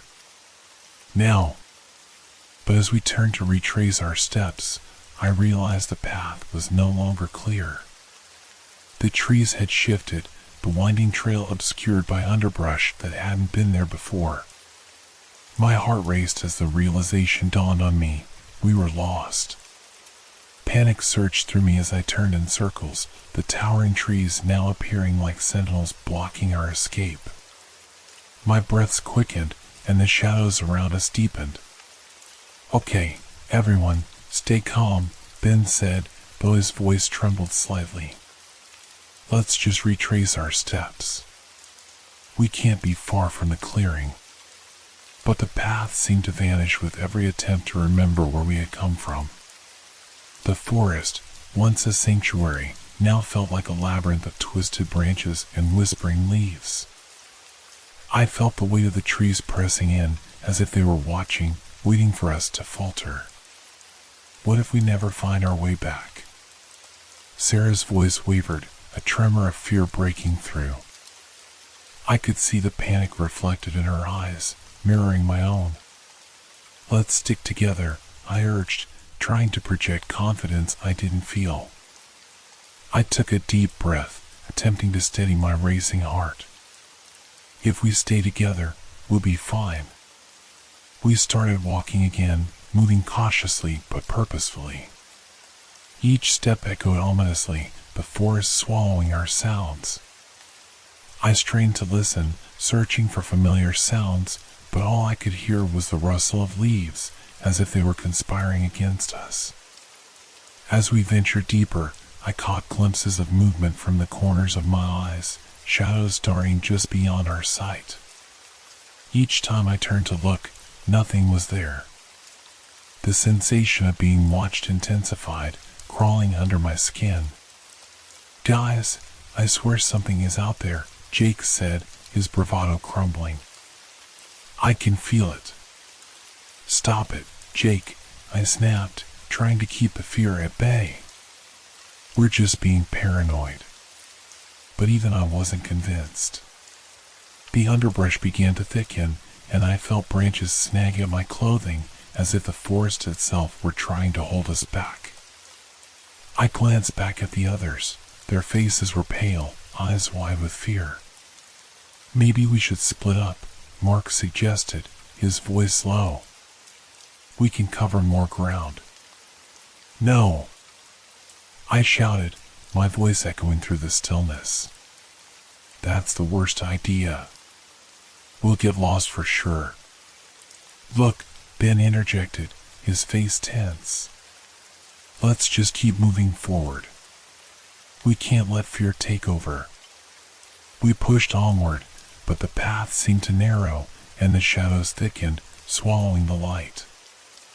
I began to feel an overwhelming sense of despair creeping in, as if the forest was feeding off our fear. Suddenly, I stumbled upon a clearing, the sunlight breaking through the canopy like a spotlight. Relief washed over me, but it was short-lived. In the center of the clearing stood another tree, its bark smooth and glossy, unlike any I had seen before. But what caught my attention were the carvings, intricate designs and symbols etched into the trunk, along with small, circular holes that seemed to pulsate with a dark energy. "Is that a face?" Lila whispered, pointing to one of the carvings.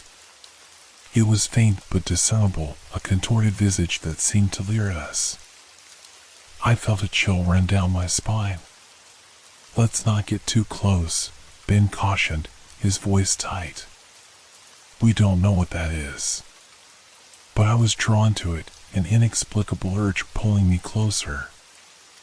I took a step forward, the rest of the group falling silent behind me. As I reached out to touch the carvings, a jolt of energy surged through my fingertips, and the world around me blurred.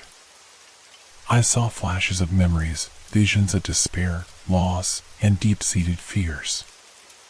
I could hear whispers, frantic and pleading. "Help us! Help us!"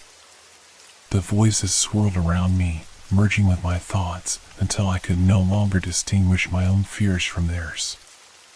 In a panic, I yanked my hand back, stumbling away from the tree, my heart pounding wildly. "Did you see that?" I gasped, breathless. "There's something trapped inside." "What do you mean?"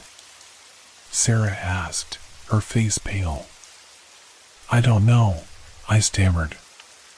But it felt alive. Like it was trying to tell me something. "Maybe we should go," Jake said, his voice shaking. "This is getting too weird." "I agree," Mark added. "We can't stay here." Just as we turned to leave, a deep rumble echoed through the forest, shaking the ground beneath our feet. I froze, my heart racing, fear gripping me like a vice. "What was that?"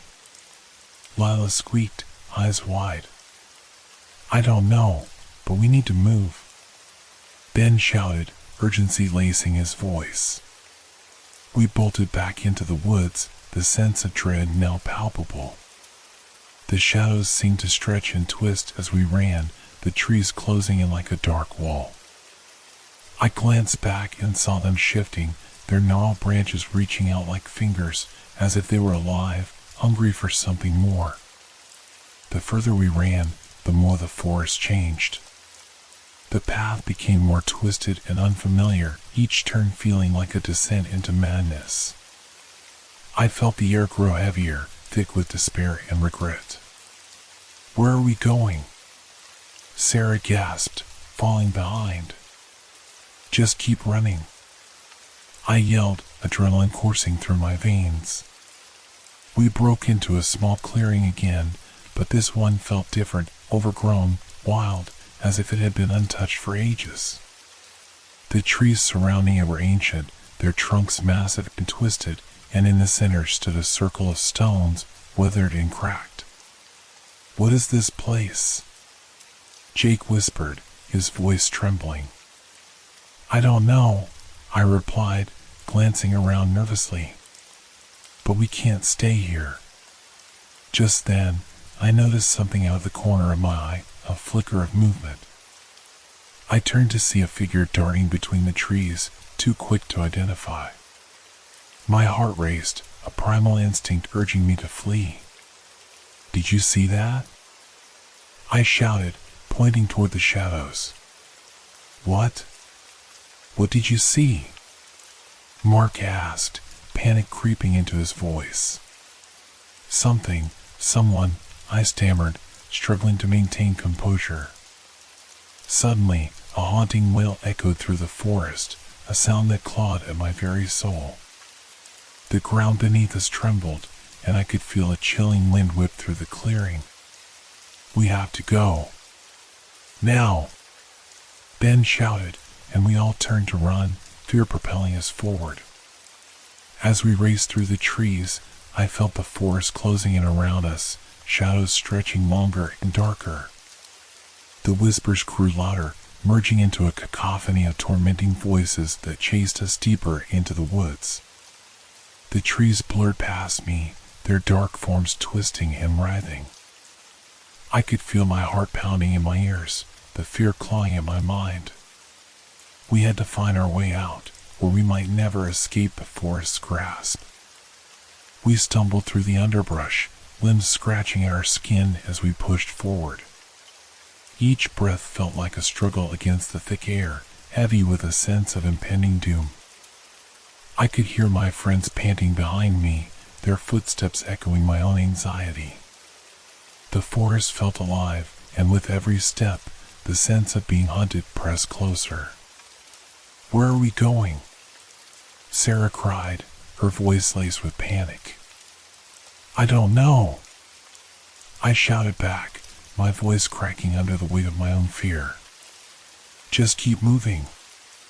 As we ran, I glanced over my shoulder, half expecting to see something lurking in the shadows, but all I could see were the twisted trees, their branches stretching out like skeletal fingers against the darkening sky. I couldn't shake the feeling that something was following us, lurking just beyond the edge of our vision. "Wait!" Ben called out, finally stopping to catch his breath. "We need to find a place to regroup and think." I nodded, trying to catch my breath as well. My heart thundered in my chest, drowning out the forest sounds. I felt dizzy, disoriented as the oppressive weight of the forest bore down on us. We stumbled into another small clearing, surrounded by massive trees that towered above us, their trunks gnarled and ancient. The air was thick with tension, and I could feel the unease radiating off my friends. "This place is eerie," Lila whispered, glancing around nervously. "Maybe we should make a plan," I suggested, trying to keep my voice steady.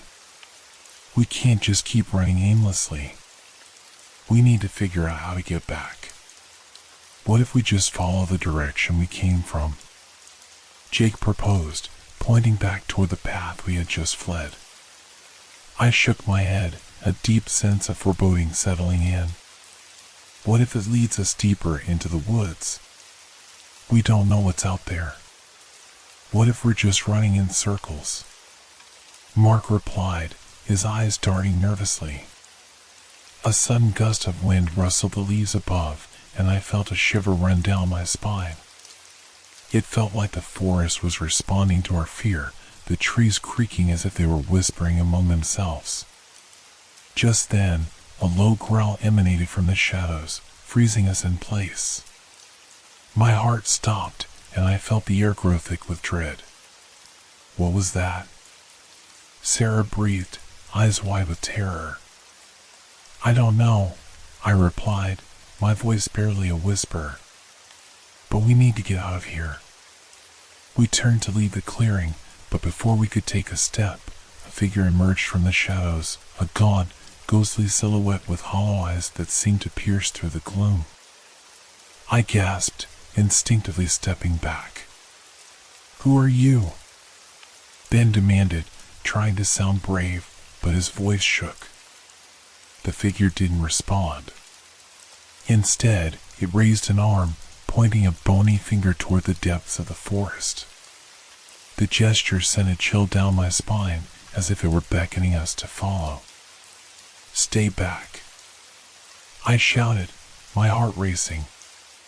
"We don't want anything." But the figure only tilted its head, the hollow eyes gleaming with an unsettling light. "Leave, now," it whispered, the voice rasping like leaves in the wind. My blood ran cold. "What do you want?" I asked, my voice trembling. The figure remained silent, its gaze fixed on me, and I felt as though it were peering into my very soul, unraveling my deepest fears and regrets. "Run!" Lila screamed, breaking the spell. We turned and sprinted into the forest, fear driving us onward. The figure's eerie presence lingered in my mind, a haunting reminder of the darkness surrounding us.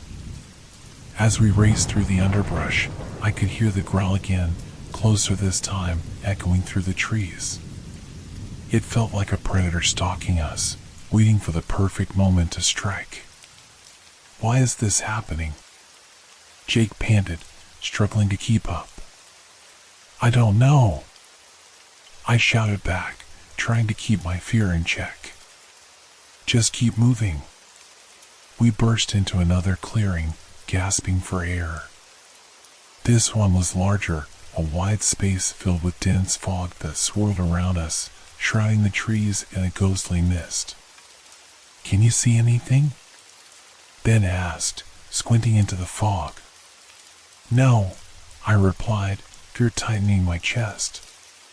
"It's like we're in a dream." Suddenly, the growl erupted again, louder this time, reverberating through the mist. Panic surged, and I grabbed Sarah's arm, pulling her closer. "We can't stay here." We hurried to the edge of the clearing, but as we moved, the fog seemed to thicken, curling around our legs like a living entity.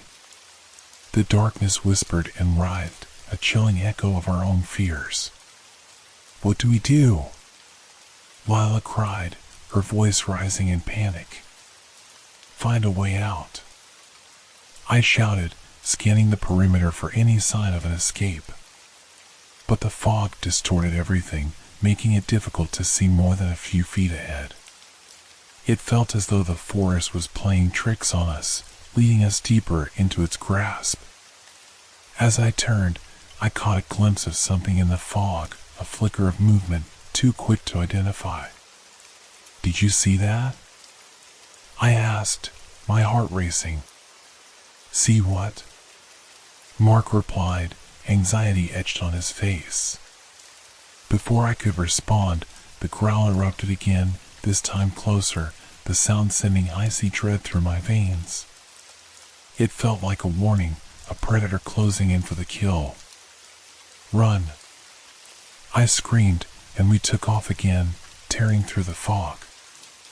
I could feel the forest closing in around us, the trees bending and twisting as we fled. The air grew colder, the fog wrapping around us like chains. I could hear the growling now, a low rumble that seemed to vibrate through the ground beneath us. Suddenly, Lila stumbled and fell, and I felt a surge of panic. "Get up!" I shouted, reaching for her. "I can't," she cried, struggling to rise. "Help her!" Ben yelled, and without thinking, I turned back, desperate to pull her up. As I reached for her, a figure lunged out of the fog, a dark shape with glowing eyes, and I felt my heart drop. "Run!" I shouted, terror flooding my senses. I grabbed Lila's hand, yanking her up just as the figure lunged again, its growl echoing through the clearing. We sprinted away, fear propelling us forward. But as we fled, the fog grew denser, swirling around us, distorting our vision. I felt lost, disoriented, and I could hear my friend's frantic breaths behind me. Just when I thought we might find a way out, the ground beneath us seemed to shift, and I stumbled, falling to my knees. The air was thick, and I could feel the presence of something looming just beyond the fog, a darkness that threatened to consume us. Where are we? Sarah gasped, panic in her voice. I don't know. I shouted back, desperation clawing at my throat. But in that moment, I realized the forest was alive, and it was feeding off our fear, drawing us deeper into its embrace. We needed to find a way to break free or risk being lost forever. As I scrambled to my feet, I could see my friends' faces pale with fear, their eyes darting around as though expecting something to emerge from the fog at any moment. The growling had stopped, replaced by an unsettling silence that felt like the calm before a storm. Did you hear that? Jake asked, his voice a tremor in the thickening fog. Hear what? I replied, my heart pounding. I scanned the mist for any sign of danger, but all I could see was swirling gray, obscuring the trees and the ground beneath our feet. It's too quiet, Ben murmured, a nervous edge creeping into his tone. We should keep moving. Where? I shout back. We don't even know where we are. Suddenly, from the depths of the fog, a figure materialized, its shape indistinct at first. As it stepped closer, I felt my breath catch in my throat. It was another person, or at least it looked like one. Dressed in tattered clothing, the figure had hollow cheeks and wild eyes that seemed to glow in the murky light. Help me, the figure rasped, its voice barely a whisper but laced with desperation. You have to help me. Get away from us. Lila screamed, instinctively moving closer to me. Please, the figure pleaded, taking a step forward. You don't understand. They'll get you too. Who will? I demanded, fear mingling with confusion. Don't you feel it? The figure continued, wild-eyed. The forest is alive. It feeds on fear, on regret. It wants to trap you here. Before I could respond, the figure's expression shifted from desperation to terror. It turned its head sharply, as if sensing something in the fog behind us. Run, it shouted, fear flooding its voice. Without thinking, I grabbed Lila's arm, yanking her to me. Let's go, I yelled, and we tore away from the figure, sprinting deeper into the mist. The fog closed in again, but I could feel the air growing heavier, as if something monstrous lurked just beyond our sight. I glanced back, and the figure was gone, swallowed by the mist. We pressed on, hearts racing, the sounds of our ragged breaths filling the void. What was that? Ben gasped, his face pale. Do you think it was real? I don't know, I replied, my mind racing. But we can't stay here. We need to find a way out. We pushed through the fog, my hands brushing against damp bark and wet leaves as we navigated the maze of trees. The atmosphere felt charged, as though the very air crackled with energy. Suddenly, we broke through the fog into another clearing, but this one was different. The ground was littered with remnants of long-forgotten items, frayed clothing, broken toys, and even pieces of furniture, all half buried in the earth. It was as if the forest had swallowed the past, leaving behind only echoes of lost lives. What is this place? Mark asked, his voice barely above a whisper as he stepped forward, examining a rusted tricycle lying on its side. I don't know, I said, unease settling in my stomach. But it feels wrong. Like we're trespassing on something we shouldn't be. Maybe we should turn back, Sarah suggested, glancing nervously at the fog swirling around the edges of the clearing. Just then, the growl erupted again, a deep, resonating sound that reverberated through the clearing. My heart raced as I turned, scanning the tree line for the source. It's close, Lila cried, her eyes wide with fear. Run, I shouted, and we took off again, darting between the scattered remnants of what seemed like a lost world. As we ran, the forest closed in around us once more, the trees bending toward us, branches reaching out like clawing hands. I could hear the growl again, now a low rumble, almost like laughter echoing through the woods. Why won't it leave us alone? Jake panted, stumbling slightly as we navigated the uneven ground. Maybe it's hungry, I spat back, forcing myself to stay focused. We just need to find a way out. We can't let it trap us. The growl grew louder, a menacing sound that resonated through the air, filling me with dread. I felt a cold sweat bead on my forehead, and my heart raced faster than I thought possible. We burst through the remnants of the clearing and back into the dense fog. This time, it felt even thicker, wrapping around us like a shroud. I could barely see my friends, their figures becoming ghostly shapes amidst the swirling gray. "Stay close," I shouted, reaching out to grab Sarah's hand. But as I turned, my heart sank. "Where's Ben?" I gasped, suddenly realizing one of us was missing. "What do you mean?" Lila's voice trembled as she spun around, looking into the fog. "He was right behind me," I exclaimed, panic rising in my throat. "Ben," Jake called out, his voice breaking. "Can you hear us?" Silence answered, stretching out into the suffocating mist. "We have to go back," I said, adrenaline pumping through my veins. "No," Sarah protested, gripping my arm tightly. "We can't go back. It's too dangerous. Ben could be in trouble." I insisted, but doubt gnawed at me. The fear that had taken root was deepening, threatening to swallow me whole. "Let's just keep moving," Lila suggested, her voice wavering. "We can't stay in one place." Reluctantly, I nodded, my heart heavy with the knowledge that we were leaving Ben behind. We pressed on, the shadows around us thickening as we walked deeper into the fog. I could hear the whispering again, faint but persistent, a haunting sound that echoed through the trees. The very atmosphere felt charged with a strange energy, a creeping unease that made my skin crawl. "What do you think is happening?" Sarah asked, her voice barely above a whisper. "I don't know," I replied, dread pooling in my stomach. "But I feel like we're being hunted. Like something is waiting for us to slip up."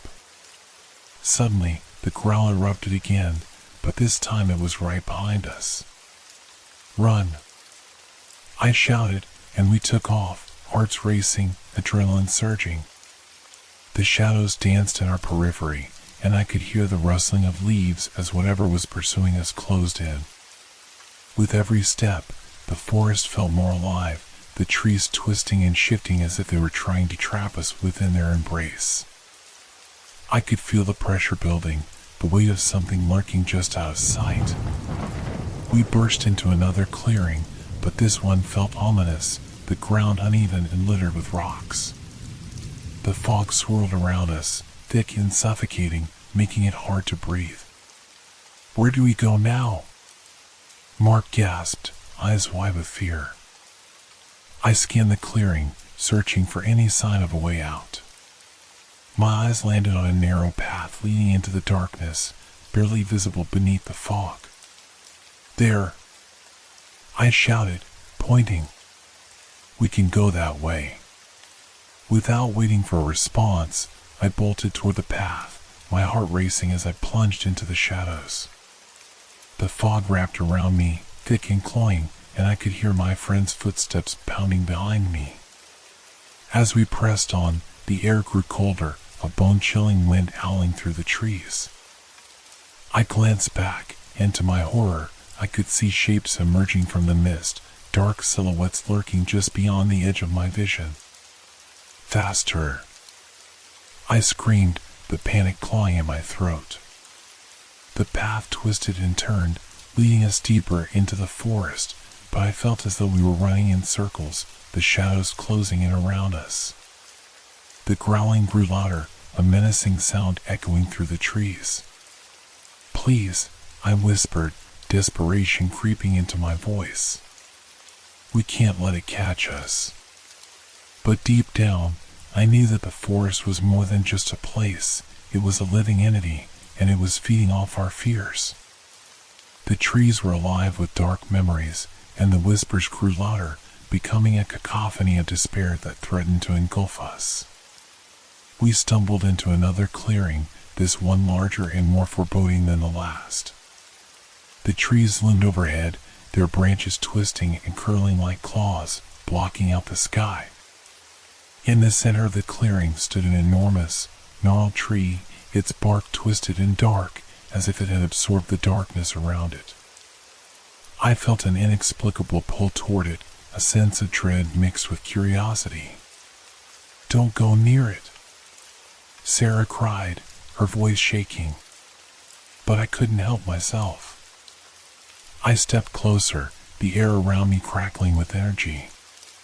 The tree seemed to pulse, a heartbeat echoing in the silence. "Stay back," Lila shouted, but I felt entranced, drawn to the ancient tree. As I reached out to touch the bark, a jolt of electricity coursed through me. My vision blurred, and suddenly, I was surrounded by a flurry of images, flashes of moments from my past, fears I had buried deep within. I saw my family, my failures, my regrets, and the weight of them crushed down on me, a suffocating embrace. "Get away from it," Ben's voice called from somewhere in the fog. "It's a trap." I pulled my hand back, the vision dissipating, leaving me gasping for air. The growling erupted again, this time closer, a primal sound that sent shockwaves of fear coursing through my veins.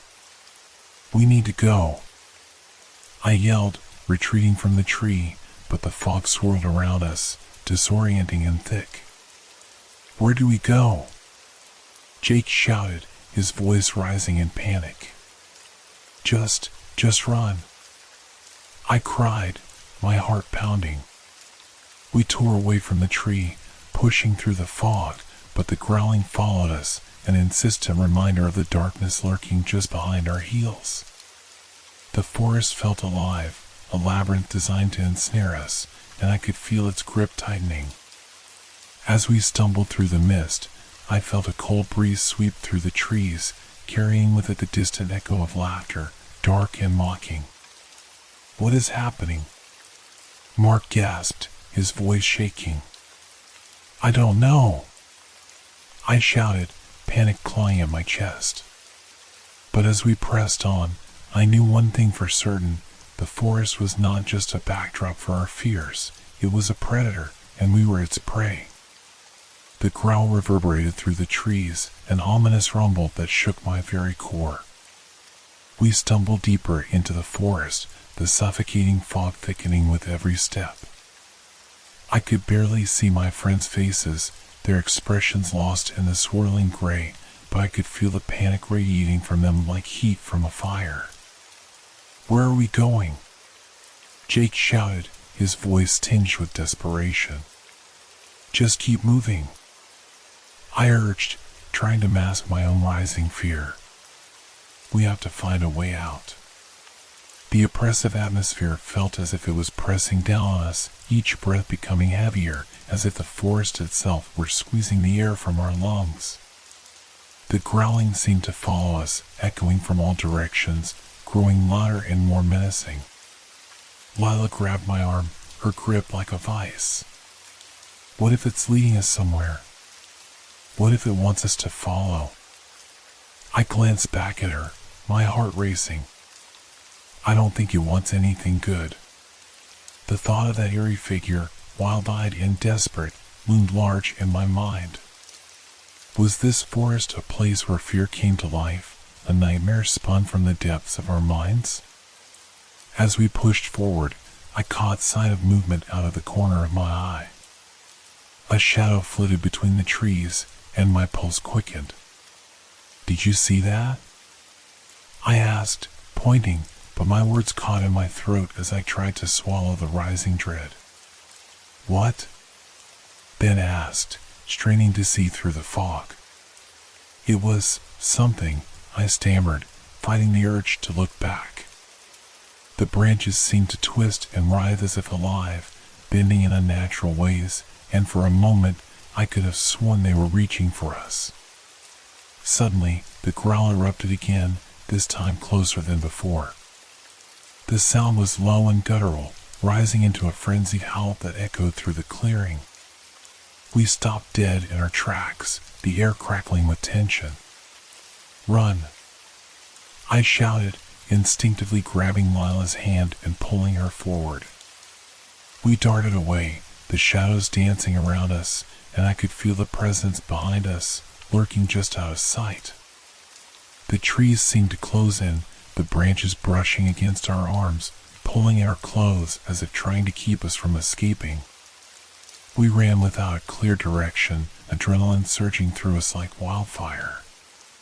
My lungs burned, and my heart raced, each beat a reminder of our desperate situation. I could hear my friends' footsteps pounding behind me, their breath ragged and quick. "Over there!" Sarah yelled, pointing to a break in the trees ahead.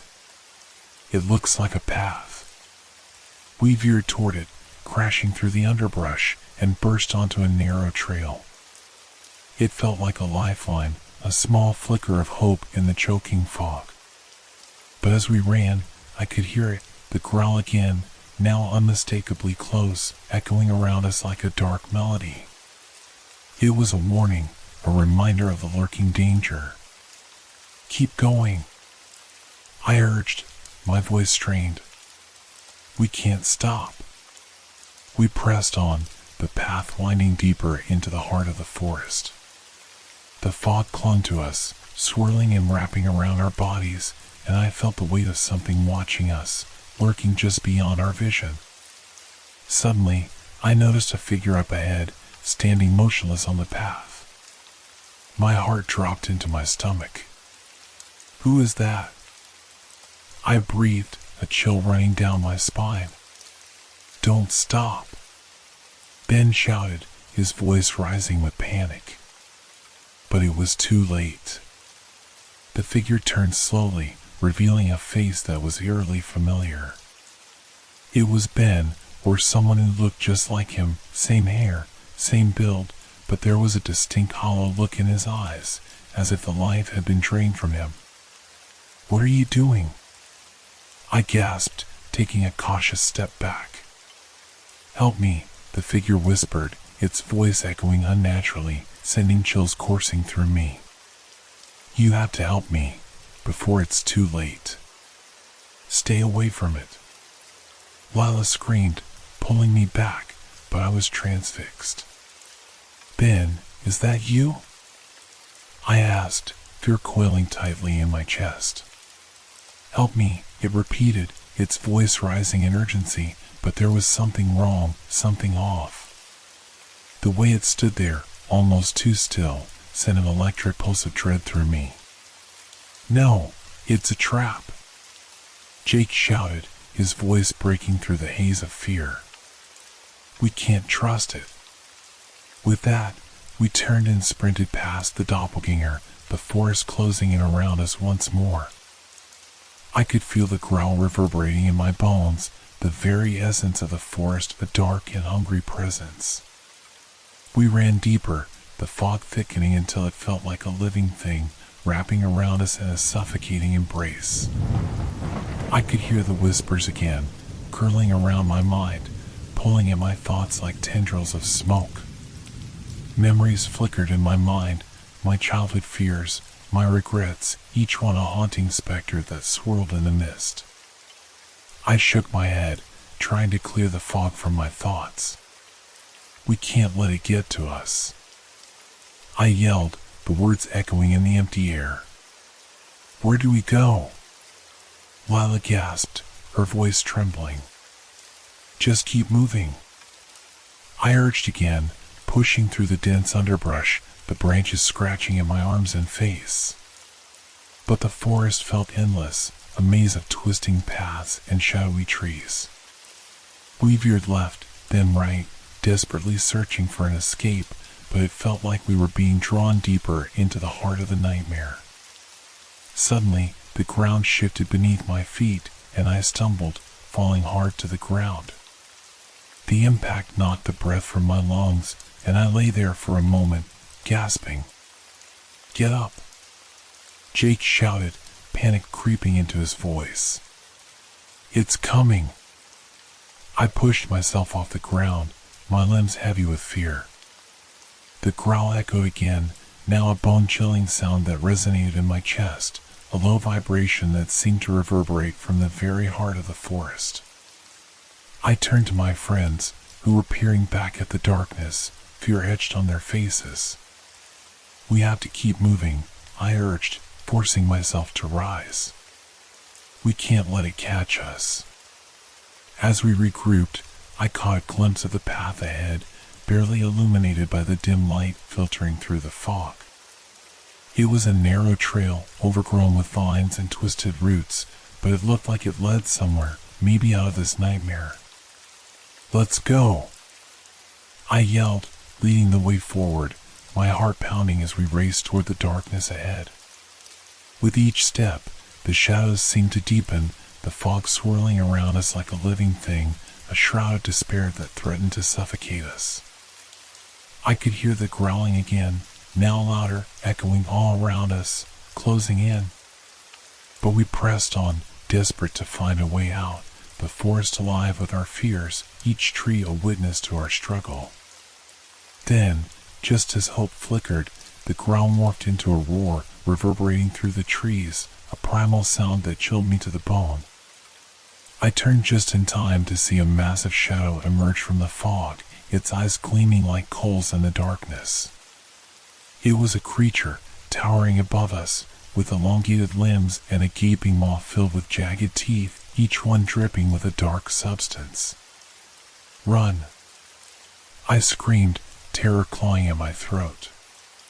We turned to flee, but the path had vanished behind us, swallowed by the fog, and panic surged through me. "Where do we go now?" The creature lunged, and I barely dodged to the side, the air whooshing past me as its massive body hurtled forward. I could feel the heat radiating from it, the darkness swallowing the light. "Keep moving!" I shouted, desperation rising in my throat. We had to find a way out, had to escape the clutches of this nightmare. We ran again, but the forest felt like a prison now, each turn leading us deeper into a maze of shadows and terror. I glanced back to see the creature pursuing us, its growl a deep rumble that echoed through the trees, reverberating in my bones. "Don't look back," Lila yelled, her voice trembling. "Just run," I cried, fear propelling us forward as we barreled through the thickening fog. But it was too late. The growl became a roar, drowning out my thoughts, and I felt a jolt of panic as I realized we were trapped, ensnared in the very heart of the darkness. The creature's roar echoed through the forest, a terrifying sound that seemed to shake the very ground beneath our feet. I could feel its breath, hot and fetid, on my back as we sprinted through the maze of trees. My heart thundered in my chest, each beat a reminder of the danger nipping at our heels. "Where do we go?" Jake shouted, desperation lacing his voice. "I don't know," I gasped, my lungs burning from the effort. The fog thickened around us, obscuring everything but the faint outlines of trees and the shadowy forms of my friends. Just ahead, I spotted a gap in the foliage, a narrow opening between two massive oak trees. "Over there," I yelled, pointing with a trembling hand. "We can hide." We veered toward the opening, ducking through the low-hanging branches, and emerged into a small clearing. The air was slightly clearer here, but the ground was slick with mud, a treacherous surface that made it hard to keep our footing. We huddled together, breathing heavily, listening intently for the creature. The growl had faded, replaced by an eerie silence that hung over us like a shroud. I could feel my heart racing, every second stretching out into eternity as we waited for whatever horror was to come. "Is it gone?" Ben whispered, his voice barely audible over the sound of my own heartbeat. I don't know," I replied, peering into the shadows. The clearing felt like a momentary reprieve, but I knew it wouldn't last. "We have to keep moving." Just then, the silence was shattered by a crash behind us. A massive tree branch snapped, and the ground shook with the weight of the creature as it charged into the clearing. "Run!" I shouted, panic surging through me once more. We scrambled to our feet, the mud sucking at our shoes, and darted in the opposite direction. The creature was close, too close. I could hear its heavy breathing, feel the vibrations of its footsteps in the ground. The shadows twisted and turned, the forest morphing into a nightmarish landscape that distorted my sense of direction. I had lost all notion of where we were, the path we'd taken, and the fog closed in like a curtain, suffocating and oppressive. "Where do we go?" Lila cried, her voice cracking with fear. "I don't know," I shouted back, my voice rising in desperation. "Just keep running." We veered left, then right, dodging between the trees, the darkness enveloping us like a living entity. The creature's growl echoed in the distance, a low, threatening rumble that chased us deeper into the woods. "Help!" A voice screamed in the distance, a voice that sounded eerily familiar. It was my own voice, distorted and twisted, pleading for aid. I froze for a moment, caught in the grip of horror as I recognized the sound. "Keep moving," Ben shouted, snapping me back to reality. I tore my gaze away, but the forest shifted around us, the trees bending and warping as if they were alive, the branches stretching toward us, desperate to ensnare us in their grasp. The whispers returned, a cacophony of fear that echoed in my mind, mingling with the growls and roars of the creature. The path narrowed, and I could feel the oppressive weight of the fog closing in, smothering any flicker of hope. I stumbled over a gnarled root, my foot catching and sending me sprawling to the ground. "Get up!" Lila cried, her voice frantic.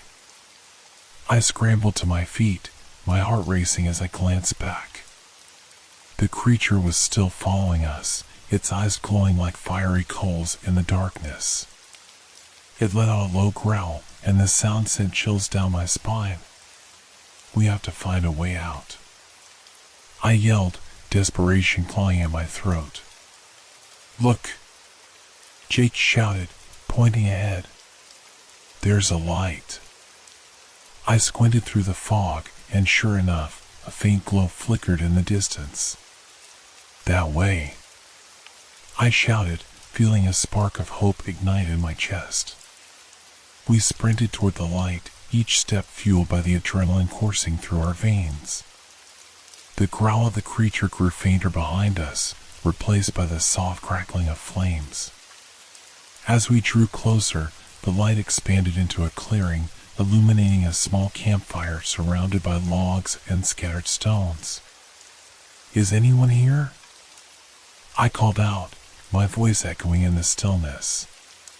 But the clearing was empty, the fire crackling softly, casting eerie shadows on the trees that surrounded us. "Maybe we can use it to ward off whatever's chasing us," Ben suggested, his eyes darting nervously. "Yeah, but what if it comes here?" Jake replied, his voice tremulous. I knelt beside the fire, the warmth radiating against my cold skin. I grabbed a few branches from the ground and tossed them onto the flames, watching as they ignited, the fire flaring up and sending sparks into the night sky. "Everyone, stay close," I ordered, feeling the tension in the air rise. If it comes, we'll have a chance. But as we huddled around the fire, I could still feel the oppressive weight of the forest pressing in, the shadows lurking just beyond the glow. I couldn't shake the feeling that we were being watched, the trees their silent witnesses, their twisted forms hiding unspeakable horrors. What if it can't get through the light? Lila whispered, her eyes wide with fear. Let's hope so, I replied, though a gnawing doubt settled in my gut. But we can't let our guard down. We need to stay alert. The air was thick with tension, and I could hear my friends breathing, shallow and quick. The forest felt alive, a sentient being filled with malice, and the darkness danced just beyond the fire's edge. Suddenly, a rustling sound echoed from the trees behind us, a low whisper that sent chills down my spine. My heart raced as I turned, but the fog obscured everything beyond the flames. What was that? Sarah gasped, her voice barely above a whisper. I don't know, I replied, trying to keep my voice steady. But we need to be ready. The rustling grew louder, and I could see shapes moving in the darkness, shadows shifting just beyond the light. I felt a surge of dread wash over me as I gripped the nearest branch, my makeshift weapon, ready to defend myself and my friends. Stay close, I shouted, trying to keep the fear at bay. The shadows loomed larger, and the growl returned, low and menacing, sending tremors through the air. And then it emerged from the fog, the creature, looming large and monstrous, its eyes glowing with a sinister light. The growl erupted into a roar, a sound that resonated deep within my bones, echoing the terror that clawed at my heart. Get back, I yelled, raising the branch high as I stepped in front of my friends, a futile gesture in the face of such overwhelming dread. But instead of charging forward, the creature stopped, its gaze fixed on the fire. It hesitated, as if unsure whether to advance. The shadows danced around it, swirling and shifting, a dark vortex that threatened to consume everything. We have to keep the fire going, Ben shouted, tossing more branches onto the flames. The fire crackled and flared, illuminating the creature's grotesque features, the sharp claws and jagged teeth that glistened in the light. Do something, Lila cried, her voice shaking with fear. I'm trying, I shouted back, but my mind raced with uncertainty. What if the fire wasn't enough? What if it didn't keep the darkness at bay? The creature let out a low growl, a sound that reverberated through the clearing, chilling me to the bone. It took a step closer, the shadows wrapping around its massive body, and I could feel the dread clawing at my throat. But then, just as it seemed the creature would pounce, it paused, a flicker of hesitation crossing its monstrous face. The shadows receded slightly, and for a brief moment, I felt a sense of confusion emanating from it, as if it was caught between two worlds. Now, I shouted, seizing the moment. Throw anything you can find into the fire. We scrambled around the clearing, grabbing sticks and stones, anything we could find, and tossed them into the flames. The fire roared to life, sending a shower of sparks into the air, lighting up the darkness and illuminating the creature's fearsome form. But instead of retreating, it surged forward, its massive jaws snapping dangerously close to us. The smell of its rancid breath filled the air, overpowering and suffocating. Back, I yelled, swinging the branch wildly, desperate to keep it at bay. It roared again, a sound that pierced the night, but the flames flickered bright, pushing the creature back momentarily. It hesitated, and I could feel the weight of our fear pressing down like a physical force. Is it working? Sarah shouted, her eyes wide with terror. I don't know, I gasped, the weight of dread settling heavily in my chest. The creature reeled back, and for a moment, I thought we might have a chance. But as the shadows shifted, a new wave of darkness surged forward, enveloping the clearing, swallowing the light. "Stay together!"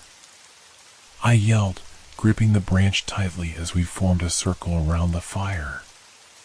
The growl intensified, becoming a cacophony of sound that echoed around us, reverberating through the very trees. The darkness closed in, a palpable force that wrapped around us like a vice, and I could feel the tendrils of fear reaching for our hearts. "Fight it!" I screamed, my voice rising above the chaos. "Don't let it take you!" But in that moment of desperation, the shadows seemed to respond, reaching out with a sinister intent. They swirled around us, tugging at our limbs, whispering our fears in haunting tones. I could hear their voices now, each one echoing my worst memories, my failures and regrets, twisting them into grotesque caricatures of the past. "You're not good enough," they hissed. "You can't escape." The fire flickered, dimming under the weight of their dark influence, and I felt my resolve falter. "No!" I cried, forcing myself to focus on the flames, to push back against the encroaching darkness. But the shadows closed in tighter, and I could feel the weight of despair crushing down on me. In a moment of clarity, I realized what the creature represented.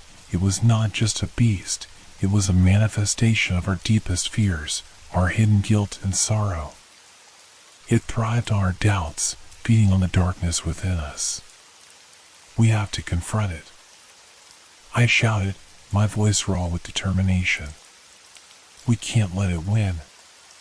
"Are you crazy?" Ben yelled, his eyes wide with fear. "No. We have to stand our ground," I insisted, feeling the fire flicker again. "This forest feeds on our fears, but we can't let it control us. We have to fight back." Taking a deep breath, I stepped toward the creature, the branch gripped tightly in my hand. The shadows recoiled slightly, and I felt a surge of strength course through me. "You don't own us," I shouted, my voice steady and clear. "We're not afraid." The creature hesitated, and for the first time, I saw a flicker of uncertainty in its eyes. "Come on," Lila shouted, stepping forward beside me. Together. One by one, my friends joined us, forming a united front against the darkness. "We're stronger together," Jake shouted, his voice rising in defiance. The shadows writhed around us, but we held our ground, the fire flaring back to life as our collective courage ignited the flames. "Push back," I yelled, raising the branch high. "We will not be consumed." The creature recoiled, its growl shifting to a roar of fury as it charged toward us once more. But we stood firm, refusing to yield, our hearts beating in unison. The flames surged higher, casting brilliant light into the darkness, illuminating the monstrous form before us. We raised our voices, shouting our fears back into the shadows, confronting them head-on. "We are not afraid," I roared, feeling the power of our unity. And as we faced the creature together, I could see it beginning to fade, the shadows pulling back as if retreating from the light. The growl turned into a howl, echoing through the trees, and then, with one final roar, the creature vanished, consumed by the brilliance of our determination. Breathing heavily, we stood together in the clearing, the fire crackling around us, its warmth enveloping us like a protective cocoon. "Did we do it?" Sarah whispered, her voice trembling. "I think so," I replied, glancing around at my friends, their faces illuminated by the firelight, reflecting a mix of relief and disbelief. But even as we stood there, victorious, I couldn't shake the feeling that the darkness still lurked beyond the trees, waiting for another opportunity to strike. The forest felt alive, its twisted branches swaying gently in the wind, a reminder that our fears would always be there, lurking in the shadows. "We need to get out of here," I said finally, my voice steady. "Now." With a renewed sense of purpose, we gathered our belongings and moved away from the fire, stepping back into the mist. But the path felt different now, no longer a twisting maze of darkness, but a journey toward the light. The trees parted slightly, as if guiding us toward a way out, and the whispers faded into the background, replaced by a sense of calm. We walked together, the fog lifting as we moved forward, and I felt a sense of hope swell within me. We had faced our fears and emerged stronger, and though the forest would always hold its dark secrets, we had reclaimed our light.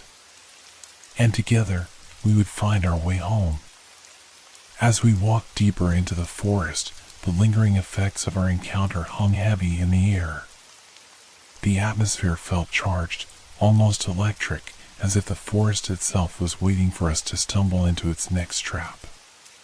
The silence enveloped us, thick and oppressive, broken only by the sound of our footsteps crunching on the underbrush.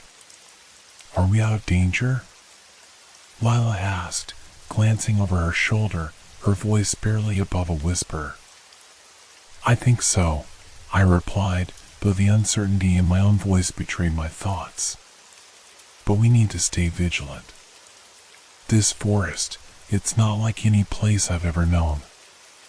As we continued along the path, I could see the trees starting to thin, the fog lifting slightly to reveal more of the world around us.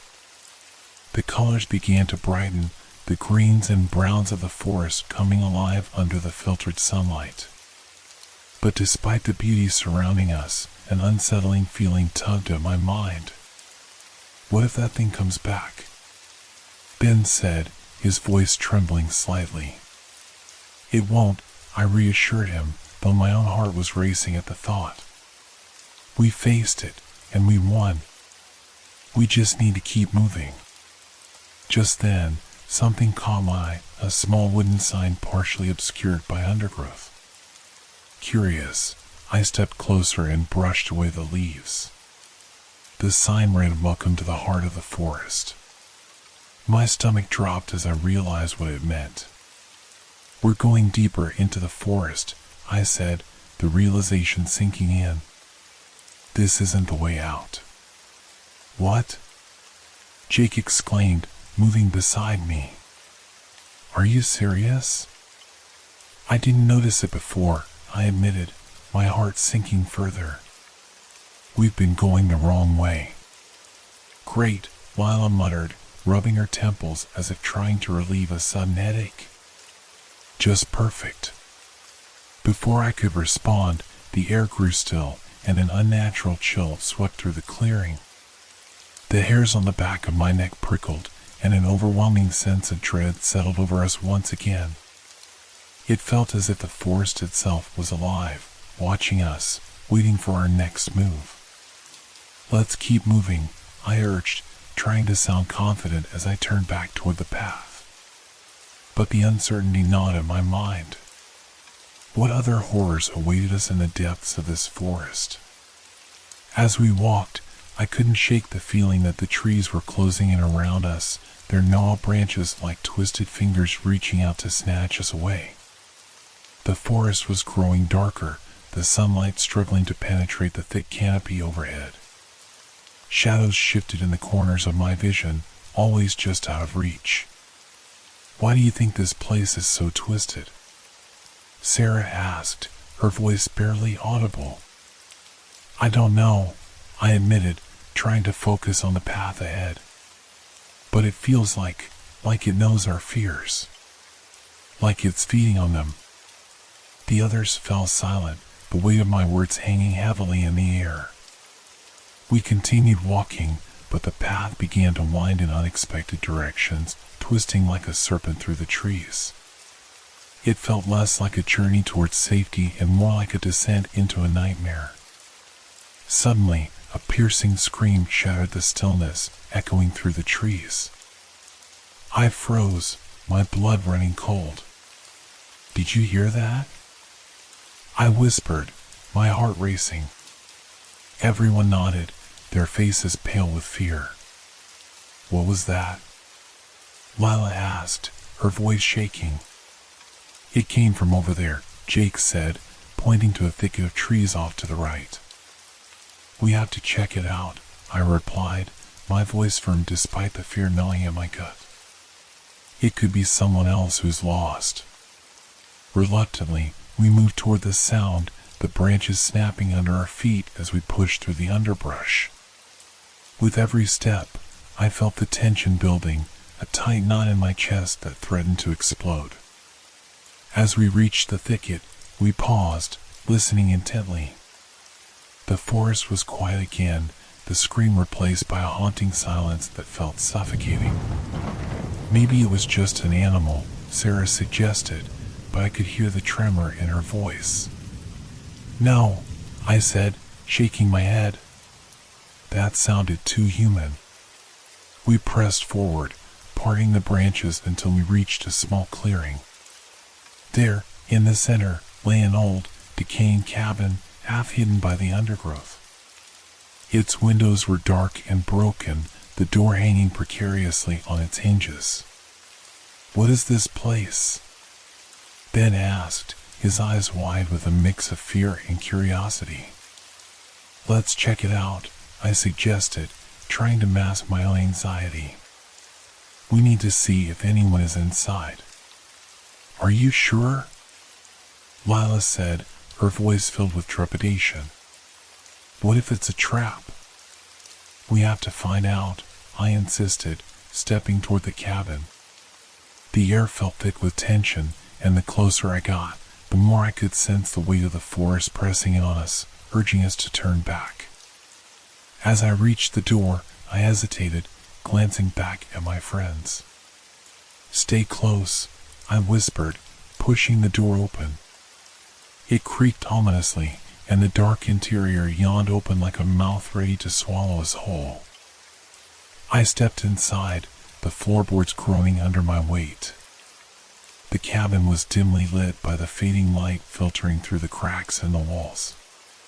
Dust hung in the air, and the smell of mildew filled my nostrils. Hello? I called out, my voice echoing in the silence. Is anyone here? No answer came. I stepped further inside, and the others followed, the tension thickening with each passing moment. The interior was a time capsule of despair. Broken furniture lay strewn about, and cobwebs clung to the corners like ghostly fingers. A small table in the center was covered in old, yellowing papers, some half-burned and others stained with age. What do you think happened here? Jake asked, his voice barely above a whisper. I don't know, I replied, kneeling by the table. But something terrible must have taken place. I sifted through the papers, squinting in the dim light. The faded ink revealed sketches and frantic writings, frantic warnings about the forest and its dark magic. The words spoke of a place where nightmares came alive, where the trees fed on fear, and where souls were lost forever. This is insane, Ben muttered, his face pale as he read over my shoulder. We shouldn't be here. Suddenly, a loud crash echoed from outside, followed by a guttural growl that sent ice coursing through my veins. We froze, exchanging terrified glances as the noise reverberated through the cabin. Back to the door, I shouted, heart racing as we stumbled toward the exit. But before we could reach it, the ground shook and the walls creaked as if the cabin itself was alive, twisting and warping around us. Run! I yelled, my pulse racing as we burst out of the cabin and into the clearing. The forest felt darker now, the shadows closing in like a cloak. The air was electric with fear as we glanced around, trying to catch our breath. What was that?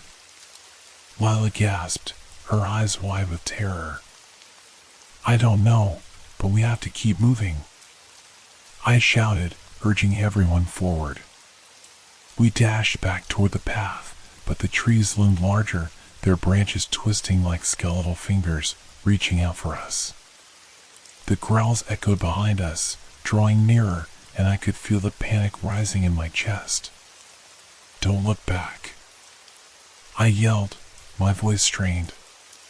"Just run." We raced through the underbrush, branches snapping and leaves crunching beneath our feet as the darkness closed in around us. I could feel the creature's breath on my back, hot and rancid, pushing me forward with a primal instinct to survive. But as we ran, the path seemed to shift, the trees warping into grotesque shapes that mocked our fear. The whispers returned, echoing our deepest regrets and failures. "You'll never escape," they hissed, wrapping around us like a vice. I pushed the words from my mind, focusing on the sound of my friend's footsteps pounding behind me. We had to find a way out. We couldn't let the forest win. Finally, we burst through the trees into another clearing, but this one felt different. A large, ancient tree stood in the center, its gnarled roots twisting above the ground like the hands of the damned. The trunk was scarred and hollow, dark shadows swirling within. "What is this place?" Ben breathed, his eyes wide as he glanced around. "I don't know," I replied, stepping closer to the tree. It radiated a sense of foreboding, and I could feel the pull of its dark energy tugging at my heart. Suddenly, the ground beneath us trembled, and the whispers grew louder, drowning out everything else. "You cannot escape," they chanted, their voices rising in a maddening crescendo. "Get back!" I shouted, but it was too late. The shadows coalesced into a swirling mass, rising from the ground and enveloping us. I could feel them tugging at my mind, pulling me into the depths of my own fears. "No! Fight it!" I screamed, trying to shake off the encroaching darkness. But the shadows pressed in closer, wrapping around me like a suffocating shroud. I felt my strength draining, my resolve weakening. "Together!" Lila shouted, reaching out for my hand. "We can do this." I grasped her hand tightly, feeling her warmth seep into my bones. One by one, my friends joined us, creating a circle of light amidst the darkness. "Focus on each other," I yelled, willing them to draw strength from one another. "We can't let it take us." The shadows recoiled slightly, hesitating at the strength of our connection. But the whispers surged back, clawing at our minds, seeking to tear us apart. "We're stronger together," Jake shouted, his voice steady and strong. As we stood united, I felt a surge of determination rise within me. "We will not be consumed," I shouted, echoing my earlier defiance. With our hands linked, we pushed back against the shadows, channeling our collective strength into a radiant light that pushed back against the darkness. The shadows writhed and shrieked, the whispers turning into a cacophony of despair. I could feel the pressure easing, the darkness retreating in the face of our unity. "Keep pushing," Lila urged, her voice fierce. The light grew brighter, illuminating the clearing as the shadows finally began to dissipate. With one final roar, the darkness shattered, collapsing into nothingness as the light enveloped us. Breathless, we stood together, the ancient tree now a symbol of our triumph. "We did it," I gasped, looking around at my friends, their faces filled with disbelief and relief. But even as we celebrated our victory, I could feel a gnawing fear lingering in the back of my mind. The forest was vast, and we had yet to uncover its darkest secrets. "We need to keep moving," I said, my voice steady despite the turmoil within. "There's still a way out of here." With newfound determination, we set off again, the path ahead shrouded in uncertainty but lit by the hope we had forged together. The path felt more treacherous than ever as we moved away from the ancient tree. Each step seemed to pull us deeper into the labyrinthine embrace of the forest. Shadows lurked at the edges of our vision, whispering our fears, but we pressed on, determined to escape this living nightmare. "Do you think we'll find a way out?" Sarah asked, glancing nervously at the darkened trees that towered around us. "I hope so," I replied, my voice steady. But inside, I felt a growing sense of unease. The forest seemed to pulse with a malevolent energy, and I couldn't shake the feeling that it was waiting for us to let our guard down. As we continued walking, the trees around us began to shift again. Their twisted forms felt almost sentient, as if they were inching closer, eager to trap us once more. The air grew thick with tension, and I could hear the faint sound of rustling leaves, echoing like whispered warnings. "We should hurry," I urged, quickening my pace. The others followed suit, their breaths coming in quick gasps as we navigated the increasingly dense underbrush. Suddenly, a low growl erupted from the shadows, reverberating through the trees. My heart raced as I spun around, trying to pinpoint the source of the sound. The growl was deeper, more menacing than before, and it sent shivers down my spine. "It's back," Ben yelled, panic seeping into his voice. "Stay together," I shouted, grabbing Lila's hand and pulling her closer. "We've faced it once, we can do it again." The shadows began to twist and swirl, forming a dark mass that coalesced into the shape of the creature we had encountered earlier.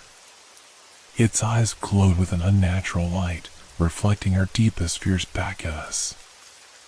I could see my own insecurities, my failures swirling within those depths, taunting me.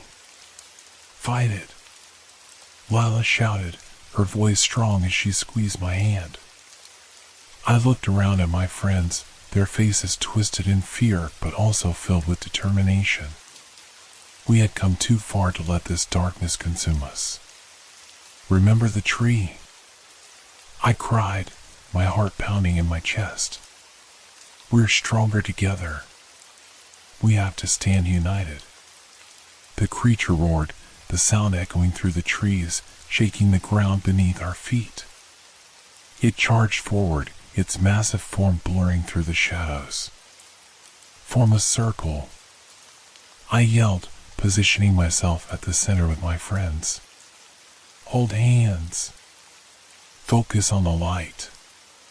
We grasped one another's hands tightly, drawing strength from our bond. I could feel the warmth of their presence, the shared resolve pushing back against the encroaching darkness. The creature lunged at us, its claws glinting menacingly in the dim light. I could feel the air shifting around us, growing heavier, suffocating. "Now!" I shouted, channeling every ounce of strength I had into our connection. "We will not let you take us." The light surged around us, brighter than before, illuminating the clearing with a blinding radiance. The shadows shrank back, hesitating at the edge of the light. "We're not afraid," Jake yelled, his voice booming. The creature faltered, its form flickering like a dying flame. I could see the fear reflected in its eyes, the realization that we were not the weaklings it thought us to be. "Push back," Lila urged, her voice steady and fierce. "Together." The light expanded, radiating outward, pushing against the darkness. With a final cry, we all focused our energy, driving the light forward like a tidal wave.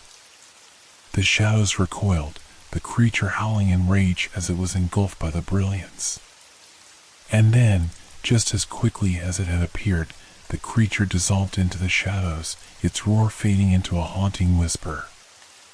We stood in the clearing, panting heavily, the remnants of fear lingering in the air like a mist. "Is it over?" Ben asked, his voice trembling. I think so," I replied, looking around at my friends. We were still together, still standing strong. But even as relief washed over us, a chilling realization settled in my gut. The forest was still alive, its branches swaying gently in the wind, but there was a different energy now, a stillness that felt foreboding. "We need to find a way out," I urged, glancing around the clearing. "We can't linger here. It could come back." We moved cautiously, retracing our steps as the shadows flickered around us, lingering like a bad dream. I could feel the weight of the forest pressing down, the unseen eyes watching our every move. Just when I thought we might find a way back to the path, I spotted a faint glimmer of light through the trees. Hope surged within me. "There," I pointed. "That might be a way out." We pushed forward, weaving through the trees, hearts racing with anticipation.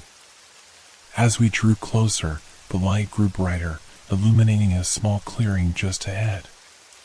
With every step, I could feel the oppressive weight of the forest beginning to lift, as if the shadows were retreating in the face of the light.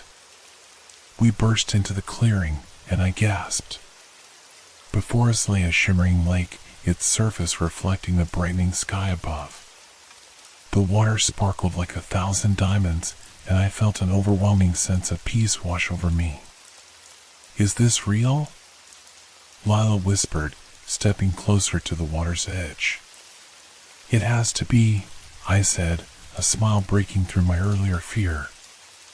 "This could be our way home." We approached the water, the cool breeze brushing against our skin. The sight of the lake felt like a beacon of hope, a promise of escape from the clutches of the forest. But as I looked closer, I noticed something unsettling. The reflections in the water were distorted, showing not just our faces, but our fears, our insecurities and regrets swirling beneath the surface like dark clouds. "Don't look too long," Jake warned, stepping back from the edge. "It feels wrong." But I couldn't tear my gaze away. The lake was beautiful yet haunting, its depths revealing the truth about us. I could see moments from my past flickering like images in a dream, failures, lost opportunities, and the pain of loss. "No!" I shouted, shaking my head. "We're not letting this place take us again." I turned to my friends, and I could see the same realization dawn on their faces. "We can't let it manipulate us," I urged, stepping away from the water. "Let's go," Lila said, her voice fierce. "We have to find a way out of this place." We backed away from the lake, but I felt the shadows creeping closer, the whispers returning as the darkness clawed at our minds. "Stay together," I shouted, grabbing Lila's hand. The others formed a circle around us, and I could feel the strength of our bond anchoring me. "We're not afraid," I yelled, summoning every ounce of courage within me. "We won't be trapped by our fears." With that, we turned away from the lake and began to run, the path opening before us like a lifeline. The shadows shrieked behind us, angry and frustrated, but we didn't look back. As we raced through the trees, the light began to break through the branches overhead, illuminating our way forward. The forest started to thin, the oppressive shadows lifting as we pushed through. Finally, we burst through the last of the trees, emerging into a clearing bathed in sunlight. The air was fresh, filled with the scents of pine and earth. We paused, panting and gasping for breath, and I could hardly believe we had made it out. "We did it!" Sarah cried, her eyes wide with disbelief. But just as relief washed over us, I felt a chill sweep through the clearing. The shadows lingered at the edge, watching us with their dark, hungry eyes. "We're not free yet," I warned, my heart racing. Suddenly, the ground beneath us trembled, and a powerful force surged from the forest, as if the very essence of the woods was trying to reclaim us. No! I shouted, feeling the energy pulse through the ground. In that moment, I realized the forest would never let us go easily. It fed our fears and regrets, and it would fight to keep us trapped within its dark embrace. Together, I shouted, feeling the strength of my friends beside me. We have to push back. We joined hands again, our connection grounding us against the chaos that surrounded us. The shadows surged forward, their whispers growing louder, trying to claw at our minds. But we stood firm, focusing on the light within us, the bond that had brought us this far. Push back! I screamed, willing every ounce of strength into our circle.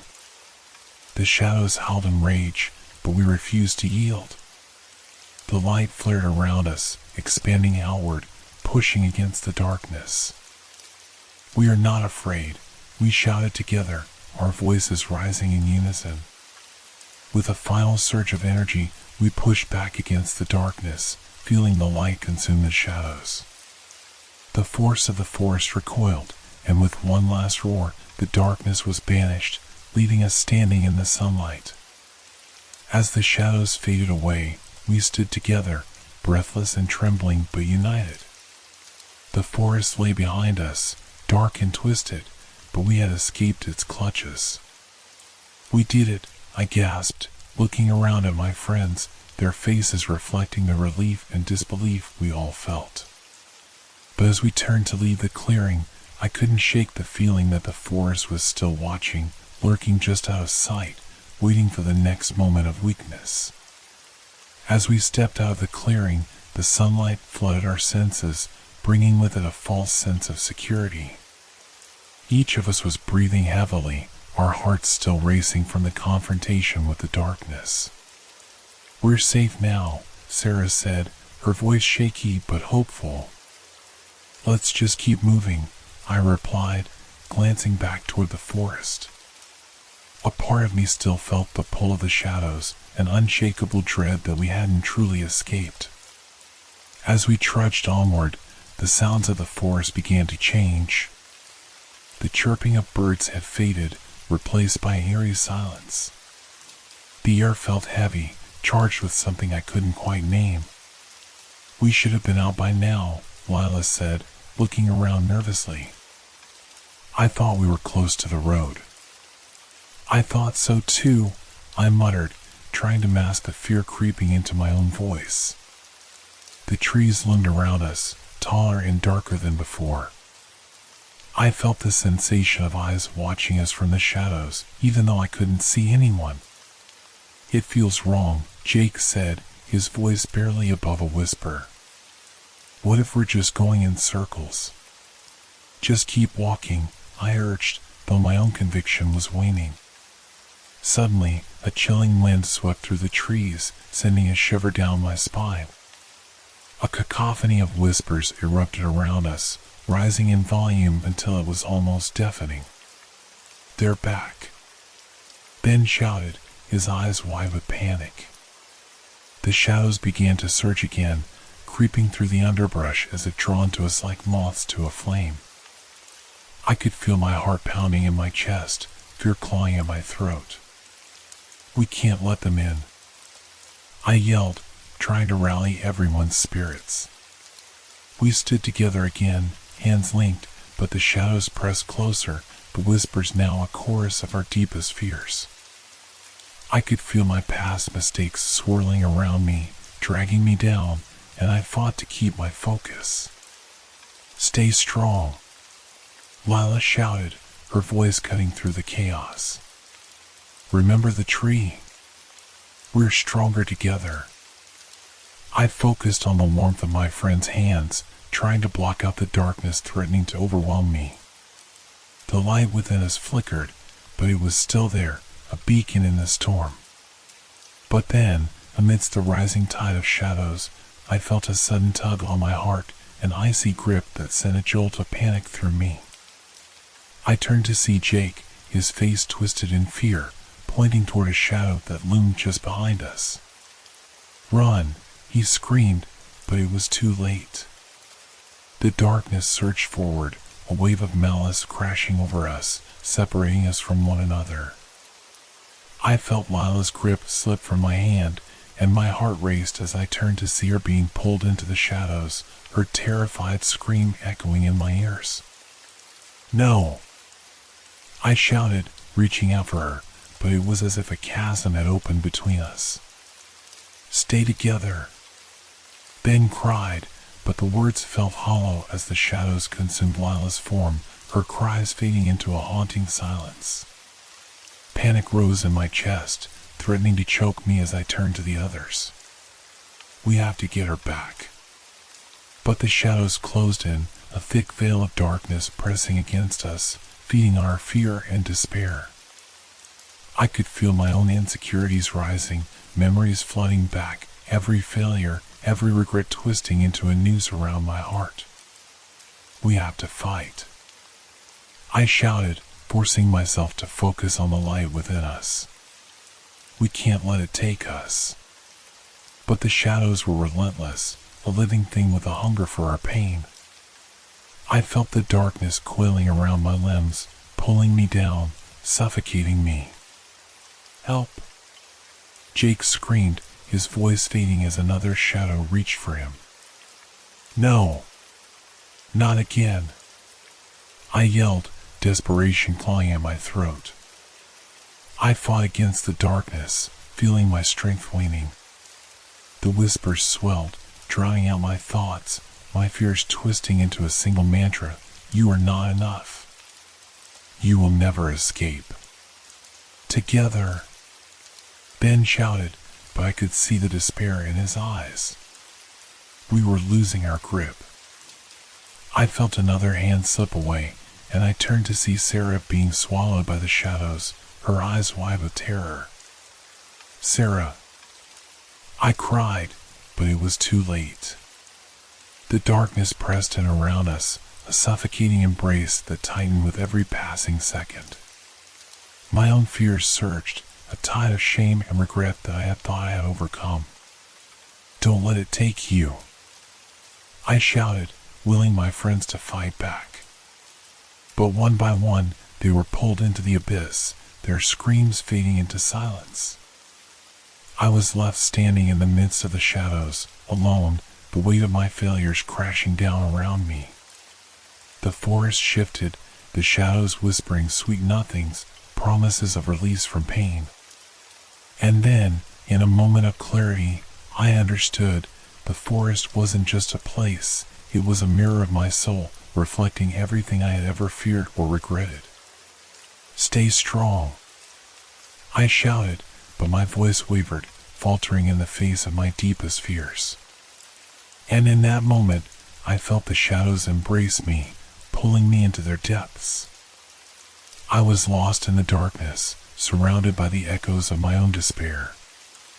In my final moments, I understood that I had fought valiantly, but I was ultimately outmatched by the weight of my own fears. The forest claimed me, a final victim of its dark embrace. As the shadows consumed me, I felt a strange sense of peace. Perhaps I could finally escape the pain of reality, surrendering to the dark whispers that promised solace. And then, there was nothing but silence.